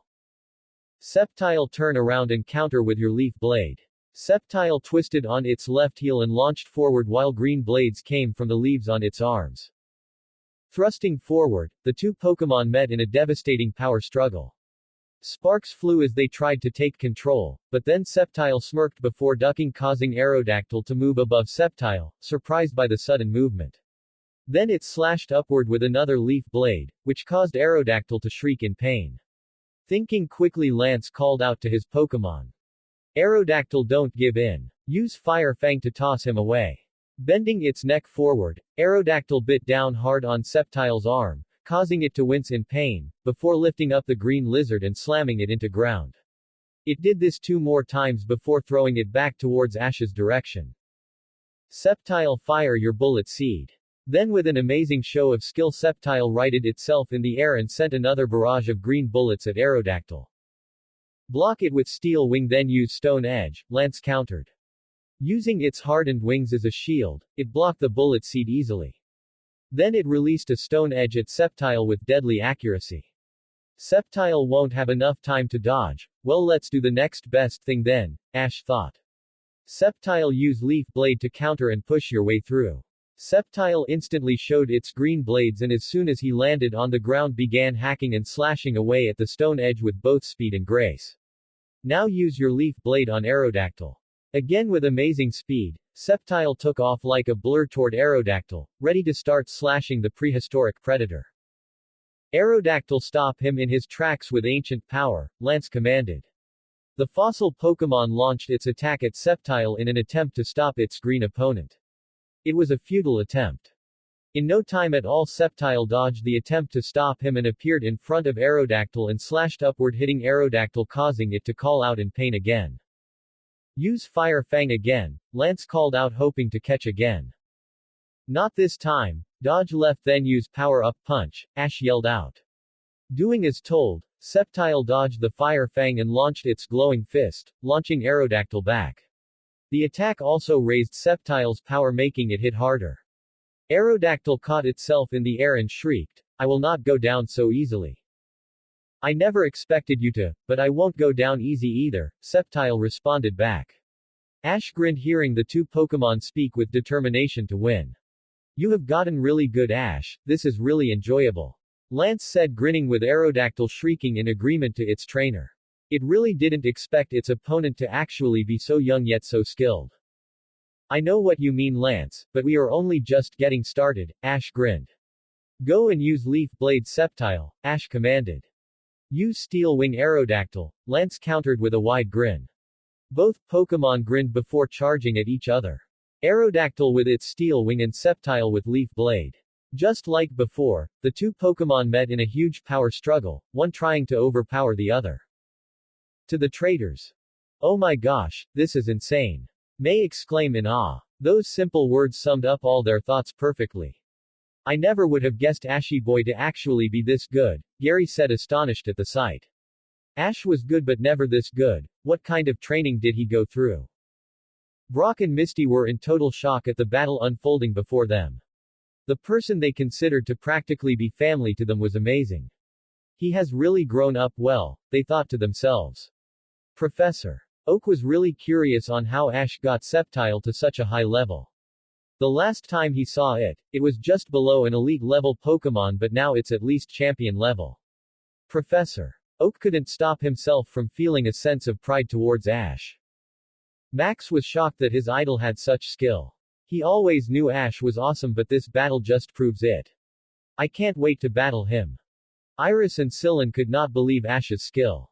To Iris, Ash was definitely no longer a little kid. In Syllan's mind, Ash's aroma of battle has changed to such a strong and overwhelming taste. I suck with Syllan, so please just bear with me here. For Delia, she couldn't be any more proud of her baby boy. He became such an incredible trainer. Over time she learned of how skilled Lance was and even ran into him on more than one occasion. She has even battled that same Aerodactyl and, though held her own, has yet to actually beat it, but her son was doing really well. You can do this, sweetheart, take him down. Back to the battle. Aerodactyl had Sceptile by the tail and released a Fire Fang, causing the grass type to yell out before turning its head and shooting a bullet seed into Aerodactyl's face. This caused Aerodactyl to lose its grip on Sceptile. Leaf Blade, Sceptile. Ash yelled out to his grass starter. Sceptile twisted its body and hit Aerodactyl, making it hit the ground hard, causing dust to pick up. Sceptile landed on its feet and gave a thumbs up to Ash, which Ash responded with his own. Don't get too confident, Ash. Aerodactyl, use ancient power, Lance called out. From the smoke shot out the familiar white orbs of energy. Dodge Sceptile, Ash commanded. Sceptile jumped up, but its foot got caught in the attack, causing it to grit its teeth in pain. Flamethrower Aerodactyl. Aerodactyl's head shot forward, unleashing the hot flames from its mouth, hitting Sceptile directly. This caused Sceptile to slam into the ground in pain from the super effective attack. Looks like this battle is mine, Ash. I don't think so. Sceptile, try your leaf blade, Ash commanded. Sceptile forced itself to stand and rocketed towards the surprised Aerodactyl, slashing it repeatedly. Now Dragon Claw, then follow up with Bullet Seed. Sceptile's green claws began crackling with power and he used it to hack at Aerodactyl, sending it back, before unleashing its Bullet Seed. Lance didn't expect such a quickly executed combo like that. The attack sent Aerodactyl crashing down much like Sceptile did. Worried, Lance called out to his fallen Pokémon, Aerodactyl, are you okay? In response, the fossil Pokémon stood up shakily, ready for one last go. Looking closely at Sceptile, he saw he too was on his last legs. Well, Ash, we each have one last shot to win, so let's make it count, Lance called out to Ash. He couldn't believe how much fun he was having. This was the thrill he was looking for. He didn't want this battle to end.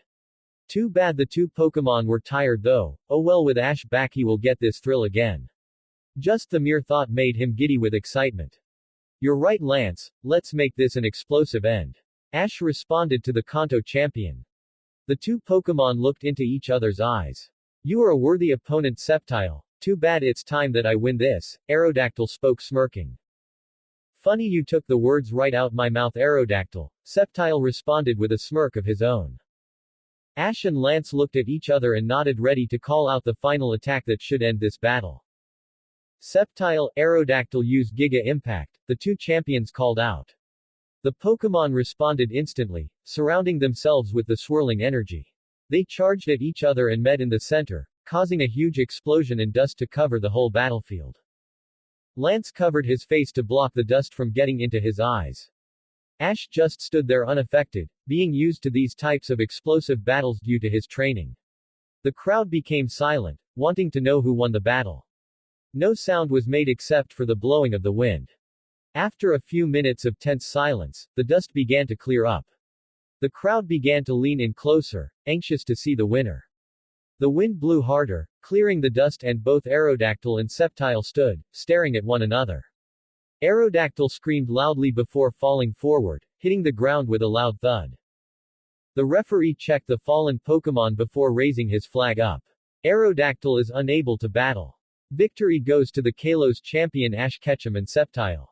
There was silence for a few seconds while the words sunk in. Then, without warning, the crowd burst into a roar of cheers. Ash had actually beat Lance. When realization sunk in, Ash cheered as well. We did it. We beat Lance.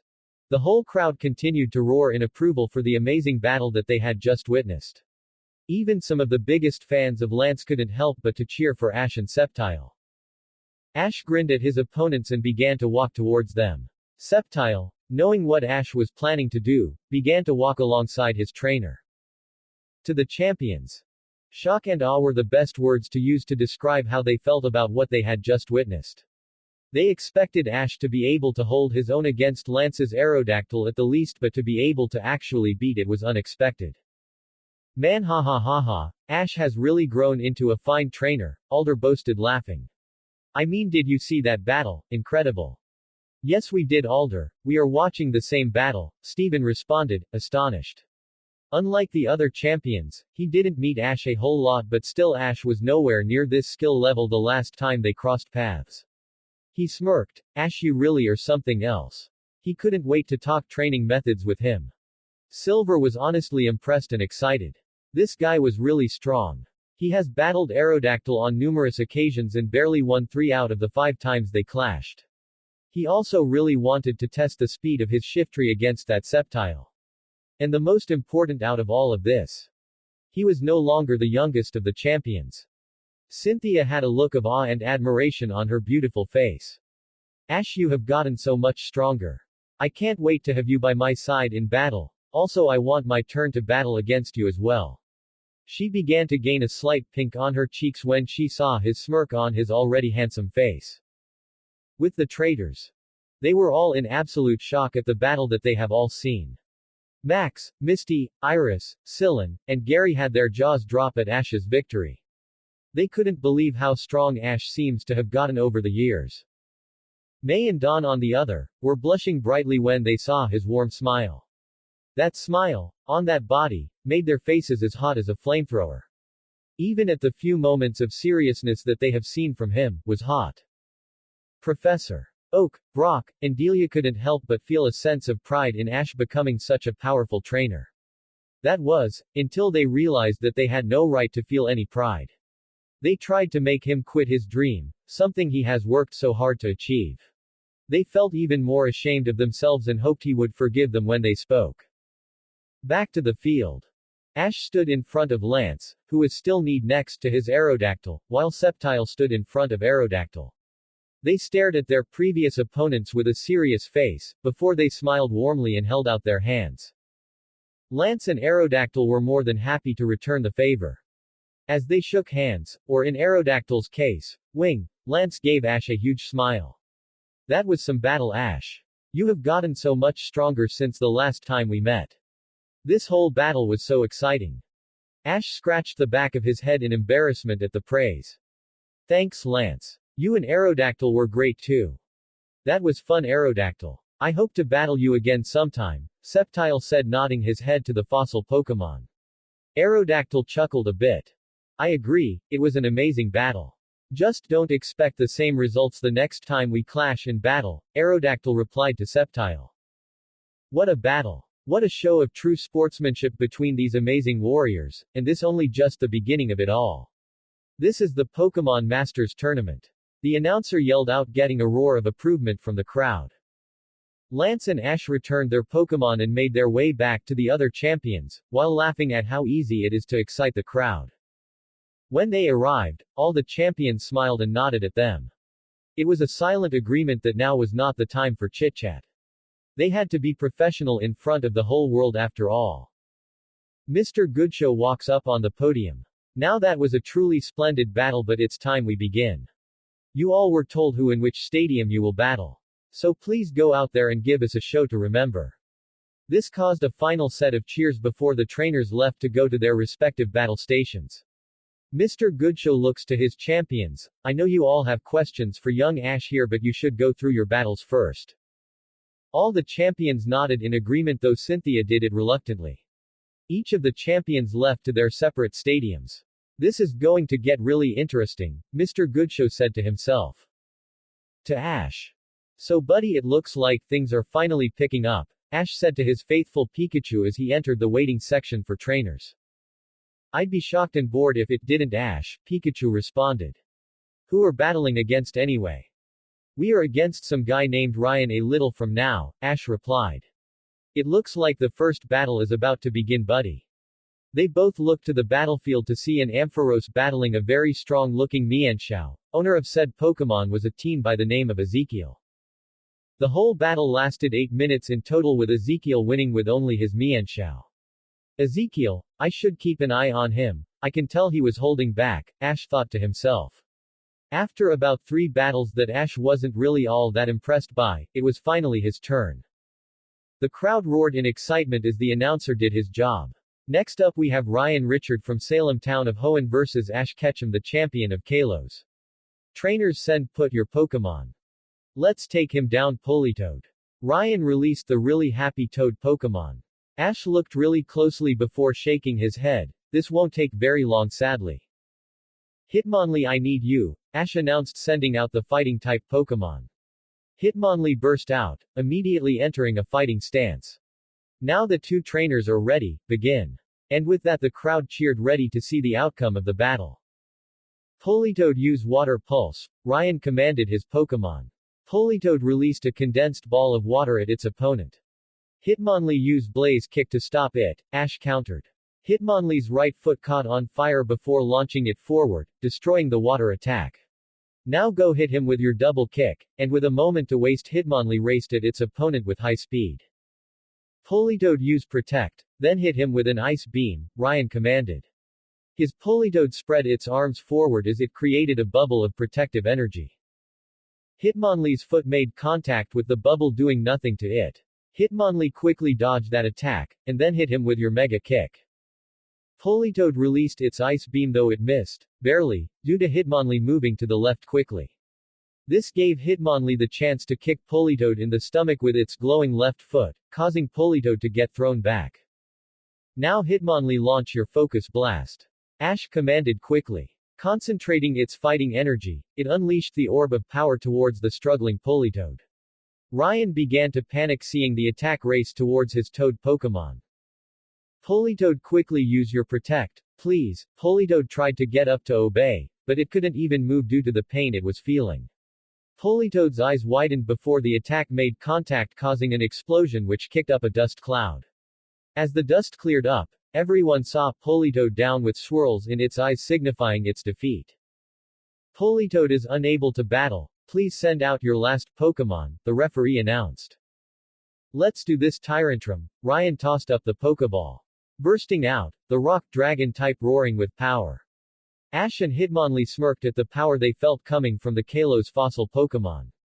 Hitmonlee get in there with Blaze Kick, and then knock him down with Double Kick. Hitmonlee took off and appeared above Tyrantrum with its left leg on fire. Counter him with your Dragon Claw, then take him it down with Crunch. Tyrantrum's claws crackled with energy and swung, meeting Hitmonlee's blazing foot in a vicious clash. Then Tyrantrum moved its head forward to capture the kicking Pokémon in its powerful jaws. Use Detect, then continue into your Double Kick, Ash commanded. Hitmonlee's eyes seemed to focus more as it twisted its body, dodging the snapping jaws of Tyrantrum.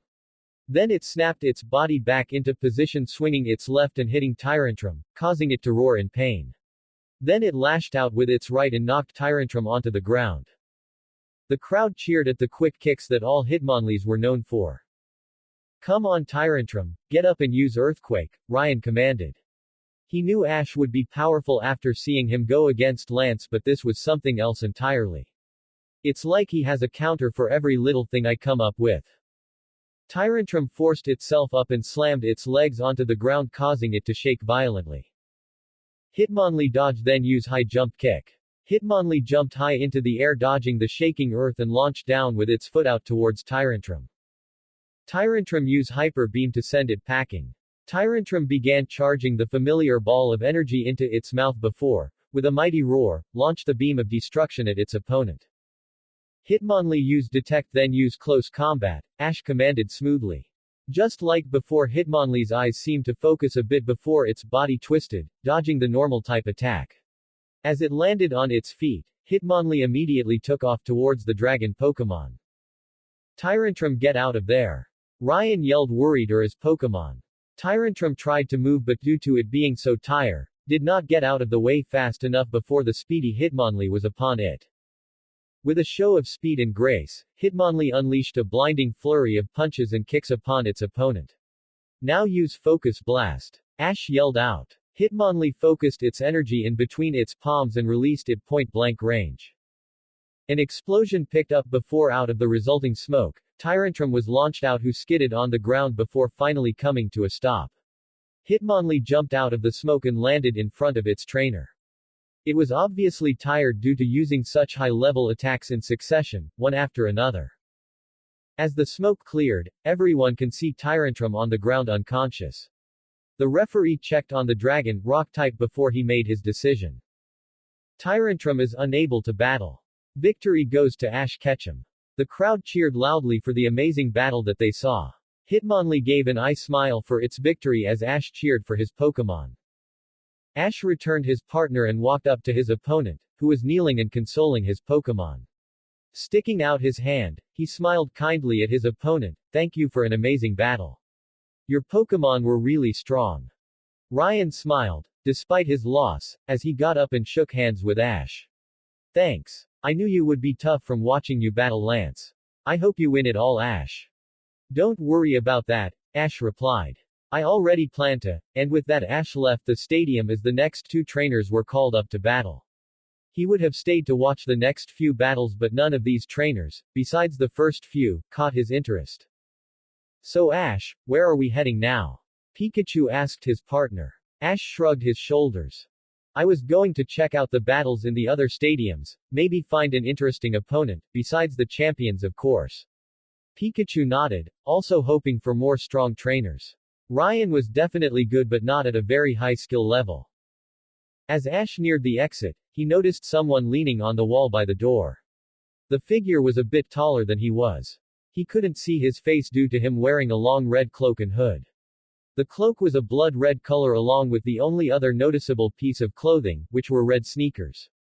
Ash walked past the figure and looked into the darkness of the hood. When Ash got past him a bit he heard the figure speak in a strangely familiar tone, "You've gotten strong young Ash but in the end, you are still not ready for what's to come." Ash turned around to address the cloaked individual, only to find that the man was no longer there. He looked around trying to find the man before extending his aura to sense him, only to feel nothing again. Who the hell was that guys?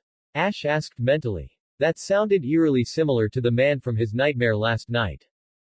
Ash, let's just go, Pikachu said, nudging his head against Ash's. We can rack our brains all we want but it will get us nowhere. Ash looked to Pikachu before nodding and walking away. Let's go to Block A since it's the closest stadium to us, Ash said to the electric mouse who nodded his head. After agreeing they headed off to their agreed destination, all the while Ash thought to himself, who was that guy? After walking about 15 minutes, they saw the stadium used for Block A. The roar of the crowd was practically deafening. Deciding not to go into the stadium and watch the video screen, he finally took notice of the two trainers. The trainer on the left was a young man that looked about 24 years old, with short blue hair. He was battling with a Pidgeot. The problem for Ash though was who he was battling against. It was someone he knew all too well. It was his mother, Dilia Ketchum, battling with a strong-looking Rapidash. To the battle. The Pidgeot charged forward with the amazing speed that its specific species were known for, only for Rapidash to dodge with a bounce attack. The man, whose name was Tristan, called out to the big bird Pokemon, Pidgeot, turn around and hit him with your wing attack. Dilia wasn't deterred in the least though. Rapidash, cover yourself with a flame wheel, and then use your flamethrower. Rapidash responded by sending the hot flames around its body and completely stopped the wing attack. Before Pidgeot could recover and get away, it was hit by a jet of flames, courtesy of Rapidash, and was sent crashing into the ground. The flying type slammed into the ground and too exhausted to get up again, let the darkness overtake it. The referee, seeing this, made his announcement, Pidgeot is unable to battle, victory goes to Rapidash, which caused another round applause from the audience. After returning Pidgeot, Tristan made his next choice, Kingdra, let's battle together. He tossed out the ball and released the dual dragon, water type. Kingdra burst from the Pokeball, glaring at its opponent. Kingdra, use your smokescreen now. Kingdra roared out before releasing a thick cloud of black smoke from its mouth, blinding Rapidash. Rapidash, use your earthquake attack, Dilia said, hoping to be able to still hit Kingdra. Rapidash raised its legs high in the air, before stomping hard on the ground causing the ground to shake and rumble. Kingdra dodged then use Hydro Pump, countered Tristan. Kingdra jumped high into the air, narrowly escaping the rumbling earth. It released an extremely powerful jet of water that shot through the smoke. Everyone knew the attack had made contact due to the painful yell coming from Rapidash. Everyone waited with bated breaths as the smoke cleared. When it finally disappeared, it showed Rapidash unconscious. Rapidash is unable to battle. Victory goes to Kingdra, the referee announced. The crowd cheered for Kingdra's victory as Dilia returned her Pokemon. You did great, Rapidash, take a good rest, Dilia whispered to the horse's Pokeball before taking out another one and tossing it up. Come on out, Jinx. Tristan smirked. Kingdra, make quick work of it. Use your Dragon Breath. Kingdra shot a burst of the Dragon-type attack at Jinx, who glared at the incoming attack. Jinx dear, use Icy Wind to counter it. Then fire an Ice Shard, Dilia commanded sweetly. Jinx opened her mouth and released her frozen breath at her opponent's attack. The two attacks collided against each other. They each fought for dominance but in the end the two attacks cancelled each other out in a small explosion. Kingdra, use takedown, Tristan commanded. Kingdra took off trying to ram into Jinx, who dodged to the left just in time. Thinking quickly, Dilia shouted out her next command. Quickly, Jinx used Blizzard on Kingdra. Jinx sent a huge breath of frozen wind and snow at Kingdra, who did not have time to dodge. The attack hit hard, doing extra damage due to Kingdra being a dragon type. Now follow it up with Shadow Ball. Jinx launched the purple ball of energy towards Kingdra, who was nailed hard and was sent flying back. Kingdra caught himself in the air. Kingdra, conceal yourself using smokescreen at full blast, Tristan yelled out. Kingdra took a deep breath before, like he did earlier, released a huge cloud of black smoke. This time, instead of covering it opponent, Kingdra was the one hidden. Oh no, not again, what am I going to do? Dilia mentally panicked. Kingdra has hidden itself in that smoke and it's way too risky to go in there and I'll be wasting energy by just attacking. Use hydro pump, Kingdra, Tristan commanded. Soon a huge jet of water shot from the smoke and raced towards Jinx. Jinx, block it with protect. Jinx was instantly surrounded by the protective bubble and was unharmed. Good job, not let's get Kingdra out of hiding, use blizzard. Dilia yelled out. Jinx acted instantly and shot the powerful attack towards the huge smoke cloud. It quickly blew away the smoke and revealed Kingdra, who was in a lot of pain due to being hit by the ice-type attack again. Come Kingdra, hang in there and use hyper beam. Tristan was getting desperate to end this soon. Jinx, use protect, then fire off your own hyper beam. Jinx, just like it was before, was protected by the light bubble which completely blocked Kingdra's attack. Then without hesitating, Jinx fired a quick and powerful hyper beam at its foe. When the attack hit Kingdra, it caused an explosion that picked up a bit of dust. Not being able to handle being hit with so many powerful attacks, Kingdra fainted and fell. Seeing this, the referee announced Dilia and Jinx as the victors. Dilia jumped for joy and ran to Jinx, hugging the iced psychic type while thanking it for its hard work. Back to Ash. Ash was honestly mildly impressed by his mother's battling prowess and strategies. Pikachu looked to his oldest friend. It seems Dilia has definitely gotten strong over the years. Ash nodded to his partner. His eyes softened when he gazed at his mother's smile before it vanished and was replaced by a cold, uncaring one. Ash still loves his mother, don't get him wrong, at least that's what he keeps reminding himself. This was the woman that gave him life, that allowed him to actually have a dream. Though just because he still loves his mother, that doesn't mean he is going to forgive her.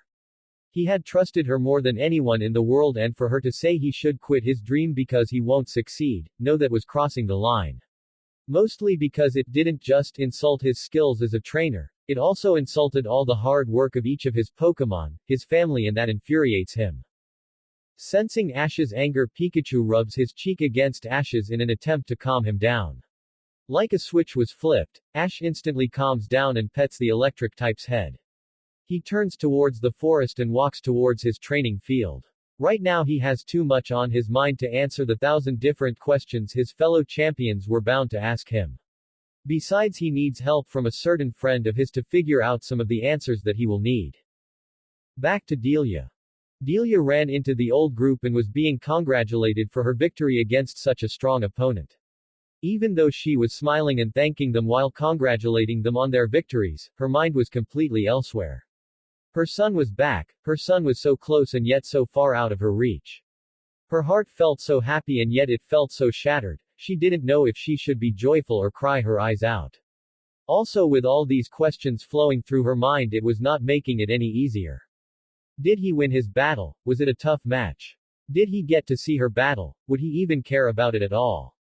These were just some of the many different questions flowing through her mind at the moment.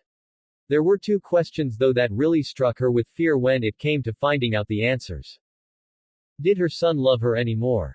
Will he ever forgive her for her foolish mistake? Even though she was absolutely terrified of the answer, she wasn't going to let her fear stop her. She will do whatever it is that is necessary to get her dear baby to forgive her. He was her son, the boy that she gave life to, and she will never give up on him so easily. She desperately wanted to hold her baby boy close to her heart again, no matter what, he will know that she loves him. Snapping out her thoughts, she couldn't help but to smile at the caring and worried glances that everyone was giving her. Since the start of Ash's disappearance, they have not only been a great help in finding her missing son but her pillars that kept her from falling in depression since then. She really needed to thank them at one point when she got the chance, but for now she had only one thing on her mind that was first on her list. Everyone, let's go find my son and bring him back. This caused them all to agree and cheer. I'm coming, my son. Mommy is coming to make us a family again. Ash has just arrived at the training field where all his Pokémon were either resting or training.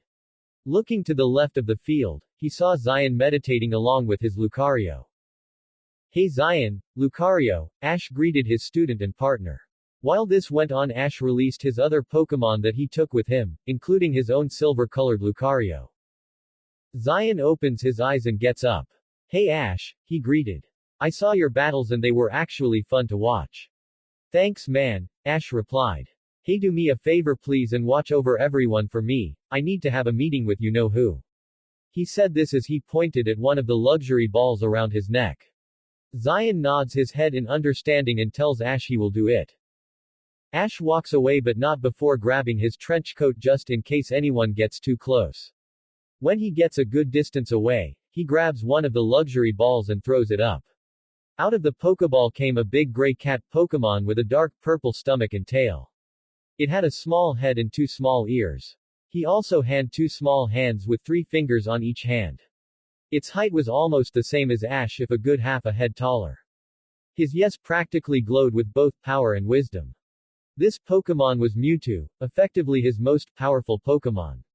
Hello Ash, greeted Mewtwo in a calm yet authoritative voice. Ash smiled at the legendary clone of Mew. Mewtwo joined him not too after he went into solitude. Hey Mewtwo. I'm sorry that it took so long to let you out of the Pokeball my friend. It's quite alright Ash, I know you didn't do it on purpose, just try not to do it often, Mewtwo responded. I can tell by the look in your eyes that I'm not here to chat though, so what troubles you? As blunt as ever I see, Ash mumbled to himself before speaking up. Last night I had a nightmare but the thing is, it felt far too real for it to be just that. The things I heard, the things I saw, the things that I felt were far too real. I think it was a premonition but if what or of who, I still do not know. If you're asking what I think you should do then I do not know, Mewtwo interrupted, already knowing what his friend would say. Premonitions are difficult things to deal with, due to them usually being very vague in what they show you. I say keep doing what you already are doing and when the time comes, you will know what you need to do. Yeah I get what you're saying Mewtwo, I just need to be sure everyone is ready for whatever is on the way, Ash told Mewtwo who nodded his head to his trainer. But in the end you were right like usual, at this moment in time there isn't much I can do. Thank you Mewtwo. Mewtwo simply nodded his head once more. Ash turned around to walk back to the clearing where his family is, though stopped after his third step and turned his head slightly to the psychic type and addressed him, Hey Mewtwo. Yes Ash, what is it? Mewtwo responded curious about what his trainer needed. It's been years since I saw my mother, after what she and the others did, Ash began. Is it right for me to still be angry at her, the woman who gave me life? I mean Ho-Oh says I should let my rage go but at the same time Entei says it's okay I feel rage towards her after what happened. So many different answers were given but I don't feel comfortable with either one. What do you think I should do Mewtwo? Should I hate her for what happened or should I give her a chance because in the end, she is still my mother? Should I hate her for one mistake? As I stated before Ash that is not a question for me to answer for you. It's something that you and you alone must answer when you feel ready to, Mewtwo responded. Just know that whatever answer you end up choosing, we will all be right there by your side. Ash looks forward again and smiles. Thank you my friend, now I have one more request if you will hear me out, Ash told the Mew clone. What is it that you need? Mewtwo asked. I need you to go around the island and evaluate everyone. If you feel any sinister energy or thoughts, I want you to report it to me right away. That's the thing about aura users and psychics, they can do a lot of different things. By locking on a person's aura or energy field that all life has, the user of aura or psychic power can determine the person's heart, so to speak. They can see if that person is bad or good to put it in simpler terms. It will be done Ash, Mewtwo responded before teleporting away in a quick flash of light. Let's see how things turn out from here. Besides I have to find out a way to explain things to the other champions anyway, Ash said to himself. This really won't end well. Ash continues his walk back to the clearing, thinking about the best way to explain things to his fellow champions. In a cave at Cerulean City. A figure wrapped in a black cloak can be seen entering the cave. 2 Pokémon identified as a Regirock and Registeel blocked the path of the figure. They looked ready to attack the man. Easy there big guys, the figure said in a calm, almost amused voice, male voice. He showed the two legends his face revealing a lean, handsome face. He had bright blue eyes that shone with mischief. It also showed he had fair skin though slightly paled as well. He also held a grin on his face, which oozed confidence. After seeing his face, the two Reggies moved to the side and beeped. The man walked forward between the two Pokemon. Thank you kindly the man chuckled. After about 3 minutes of walking, the man came upon an area filled with rocks. Looking to a specific rock in the middle that leaned on a wall, he smirked once more and tossed a Pokeball in the air. Agron, come out and move that rock for me. The giant steel type came out in a flash of white. Agron roared out and easily picked up the rock that its trainer gestured to. Behind the rock was another tunnel leading deeper into the cave. The man walked past Agron as it followed and put the rock back into place, blocking the path once more. After walking for another few minutes, light was found and as he entered the area, 5 more people were seen. The first person was a woman of about mid-30s. She has shoulder-length pink hair that flowed freely. Her eyes were a light green and held a sharp, professional look. She had a cloak that covered and hid her body, but showed enough to see she had an hourglass figure. She had her arms crossed as she sat on top of a vicious-look Skarmory. Above her was another girl but this one was about 16 years old. She had short blue hair that slightly covered her pink eyes. She had a cloak on as well but it was open, revealing a red vest with 6 poke balls clipped to it, over a blood-red shirt. She had black slacks and white sneakers as she continued to swing her feet back and forth. Above her was a crobat that hung upside down with its eyes closed. Behind both of them was a small lake with a man with short, brown, spiky hair. He had normal black eyes that looked very bored at the moment. Just like the first woman, his body was covered by a cloak, with the only thing showing being his muscled arms that had a tattoo of a Sharpedo on his left biceps. The man looked at a ripple in the water, when a large Sharpedo burst from it and swam towards the man who in turn began to slowly rub its head. The last person was actually the most mysterious out of all of the people here since everything was covered, both the body and the face. After seeing who was there, the man that walked in greeted everyone with that smirk still on his face. Hey guys, long time no see. The 16-year-old girl smiled and waved in response. Hey Dust, it's good to see you finally made it. The other woman and man just nodded their heads in greeting. Hey Marcy. Sorry about running late, just had to finish up my job or I would have been here sooner. The man now named Dust responded. Before any more words could be said, the last known figure stood from his spot. Enough talk, it's time for the meeting. Marcy, you are first. Marcy pouted a bit before she schooled her expressions and became serious. Right. It would seem the legendary Pokemon are anticipating our arrival and plans. Many have gone into hiding, like Mew and Celebi. Other legends such as Rayquaza and Ho-Oh are staying on the move and won't stay in one spot long. Pokemon such as the 3 Lake Guardians and Groudon refuse to leave their homes but have bumped defenses in those areas. It will be difficult to get close to them for capture. That's fine, we will handle that soon enough. Mark report. The cloaked man continued. The man who sat by the lake stared at his cloaked leader. In a gruff voice or spoke, the different criminal groups have merged together relatively well. There are a few conflicts here and there due to them still having a firm grasp on their old criminal beliefs, but that's to be expected. The base constructions are all on schedule and any research from previous bases have been transferred. Good, stay on track and don't fall behind. Lenora, report, the cloaked man addressed the older woman. All recently captured Pokemon have been taken into conditioning. Some could not take it and have been disposed of. The ones that have made it through and completed the conditioning are on standby and awaiting orders. More Pokemon are needed from certain types such as Ghost and Steel. Teams have been deployed to collect the missing types. The cloaked man nodded, seemingly pleased. Looking to Dust, he nodded his head, signaling him to speak next. Dust walked up and spoke. The tests have all been successful. Projects 2 and 3 could use more testing but otherwise are ready for use. Projects 1 and 4 are not very powerful but the usefulness that they give cannot be denied. But once complete your power will be unmatched. Good. All the pieces of the game are out and in place and acted just as I predicted. Now let's see if life has any surprise pieces for me, he spoke softly. Then addressing his subordinates he spoke, all of you return to your posts and continue as planned. We will be making our first major move soon, so be ready on a moment's notice at all times. They all spoke loudly, yes sir. They all bowed lowly. Good, now dismiss. They all got up, returned their respective Pokemon, and left the meeting area through the tunnel. Walking out from the shadows was another figure in a blood-red cloak, but if one looked closely, you could just feel the bad vibes he seemed to give off. Next to him was an Espeon with a bit of its left ear missing.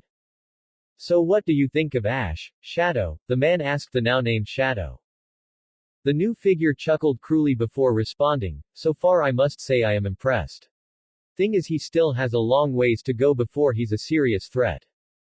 That's fine, let him grow more.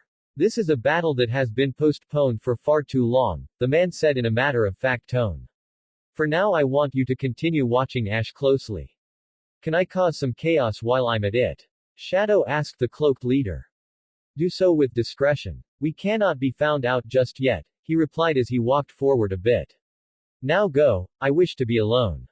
As you wish, sir, do not worry, I don't wish to be found yet anyway, Shadow replied. Espeon teleport is out of here. His Espeon's eyes glowed before he and the purple cat vanished. The cloaked figure sat on the ground and quietly meditated next to an old red baseball cap. To Ash. Ash has just entered the clearing before jumping back, dodging a flamethrower attack. Looking to the left he saw his Infernape battling against one of his more recent captures. He had saved this Pokemon when it was still young from a madman who wanted to be able to see the future, willing to ruin an entire city just for that purpose. He grabbed him a while back before he evolved a few ago. This Pokemon was Zoroark, which was formerly the Zoroa that he met when he still traveled with Brock and Dawn. Zoroark was currently in a power struggle with Infernape, Night/vs. Mach Punch. The ground around them was beginning to cave in on itself due to the amount of power being used by the two powerhouse Pokemon. Looking around more, Ash saw many of his Pokemon training by fighting one another, like Infernape and Zoroark were doing. In fact, the only ones not training were Pikachu and Lucario, who were watching the surrounding chaos with Zion and his Lucario. When he spotted them, Ash decided it was about time to see how far his student and his partner have gotten in the time they were apart. As if sensing what Ash was thinking, his Lucario jumped from the rock it was on and landed beside his master. Ash nodded to his partner before giving out his command. Lucario, use Aura Sphere on Zion. For this battle Ash's Lucario will be referred as Silver so it's not confusing. Silver fired the orb of concentrated aura energy at the Aura Guardian in training. Zion did not move and nodded his head, knowing how Ash did surprise attacks on him to test his reflex in a bad situation. Lucario block it with Bone Rush. Lucario jumped in front of his trainer and used a long rod of its aura to deflect the incoming attack. Ash didn't let up though and quickly gave his next command, Lucario, go and use your Bullet Punch, then follow it up with another Aura Sphere. Silver took off with high speed with its fast hardening in a flash of light. Lucario, use Extreme Speed to dodge. Then I want you to counter him with your own Aura Sphere.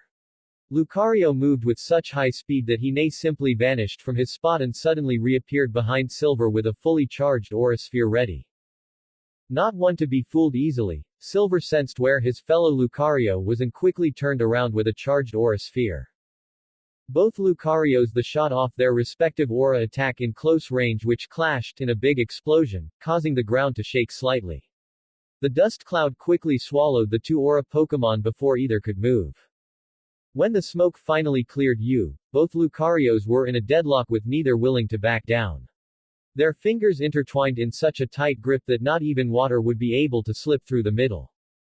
Zion opened his mouth to give out a command but quickly ducked as an Aura Sphere shot past his head.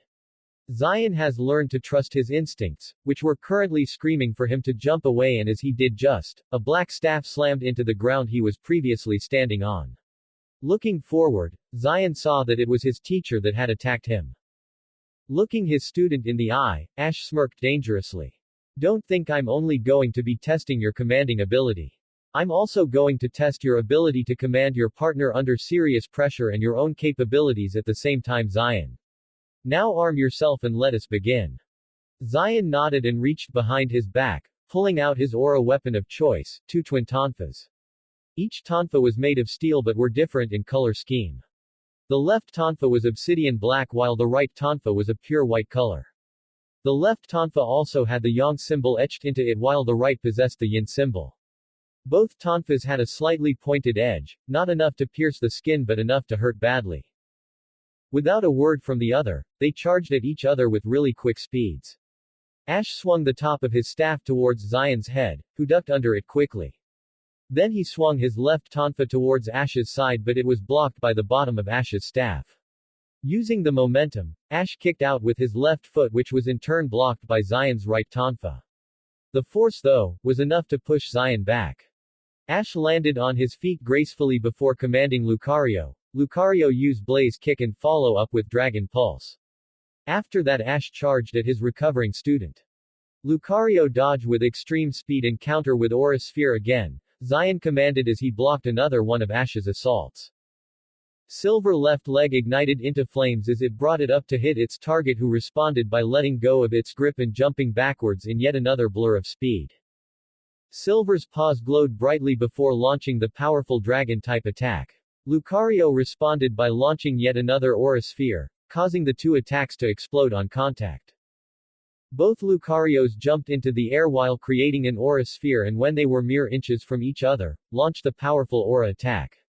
The force of the explosion from the colliding attacks sent both bipedal jackals through the air.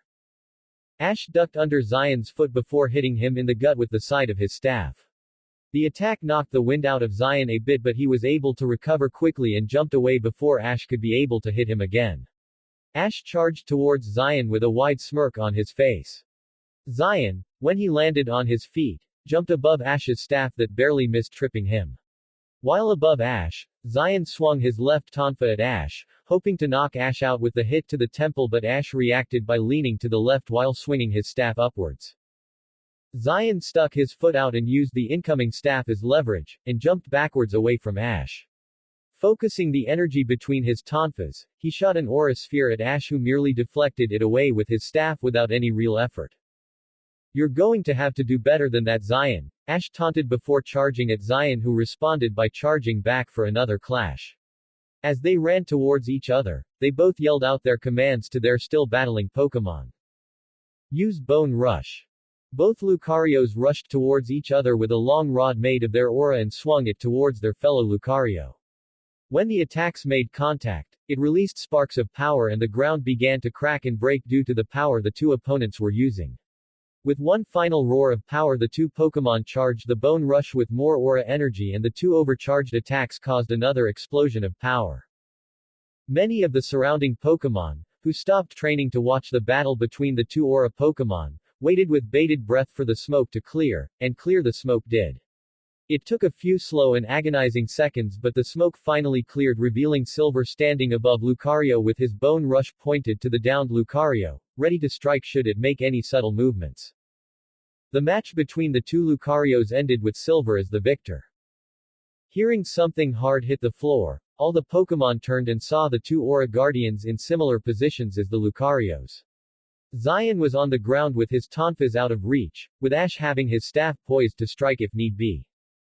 In the end Ash Ketchum defeated his student once again. Looking towards his student, Ash gave him a huge grin that seemed to nearly split his face. "It looks like I win this one. That makes it 25-0.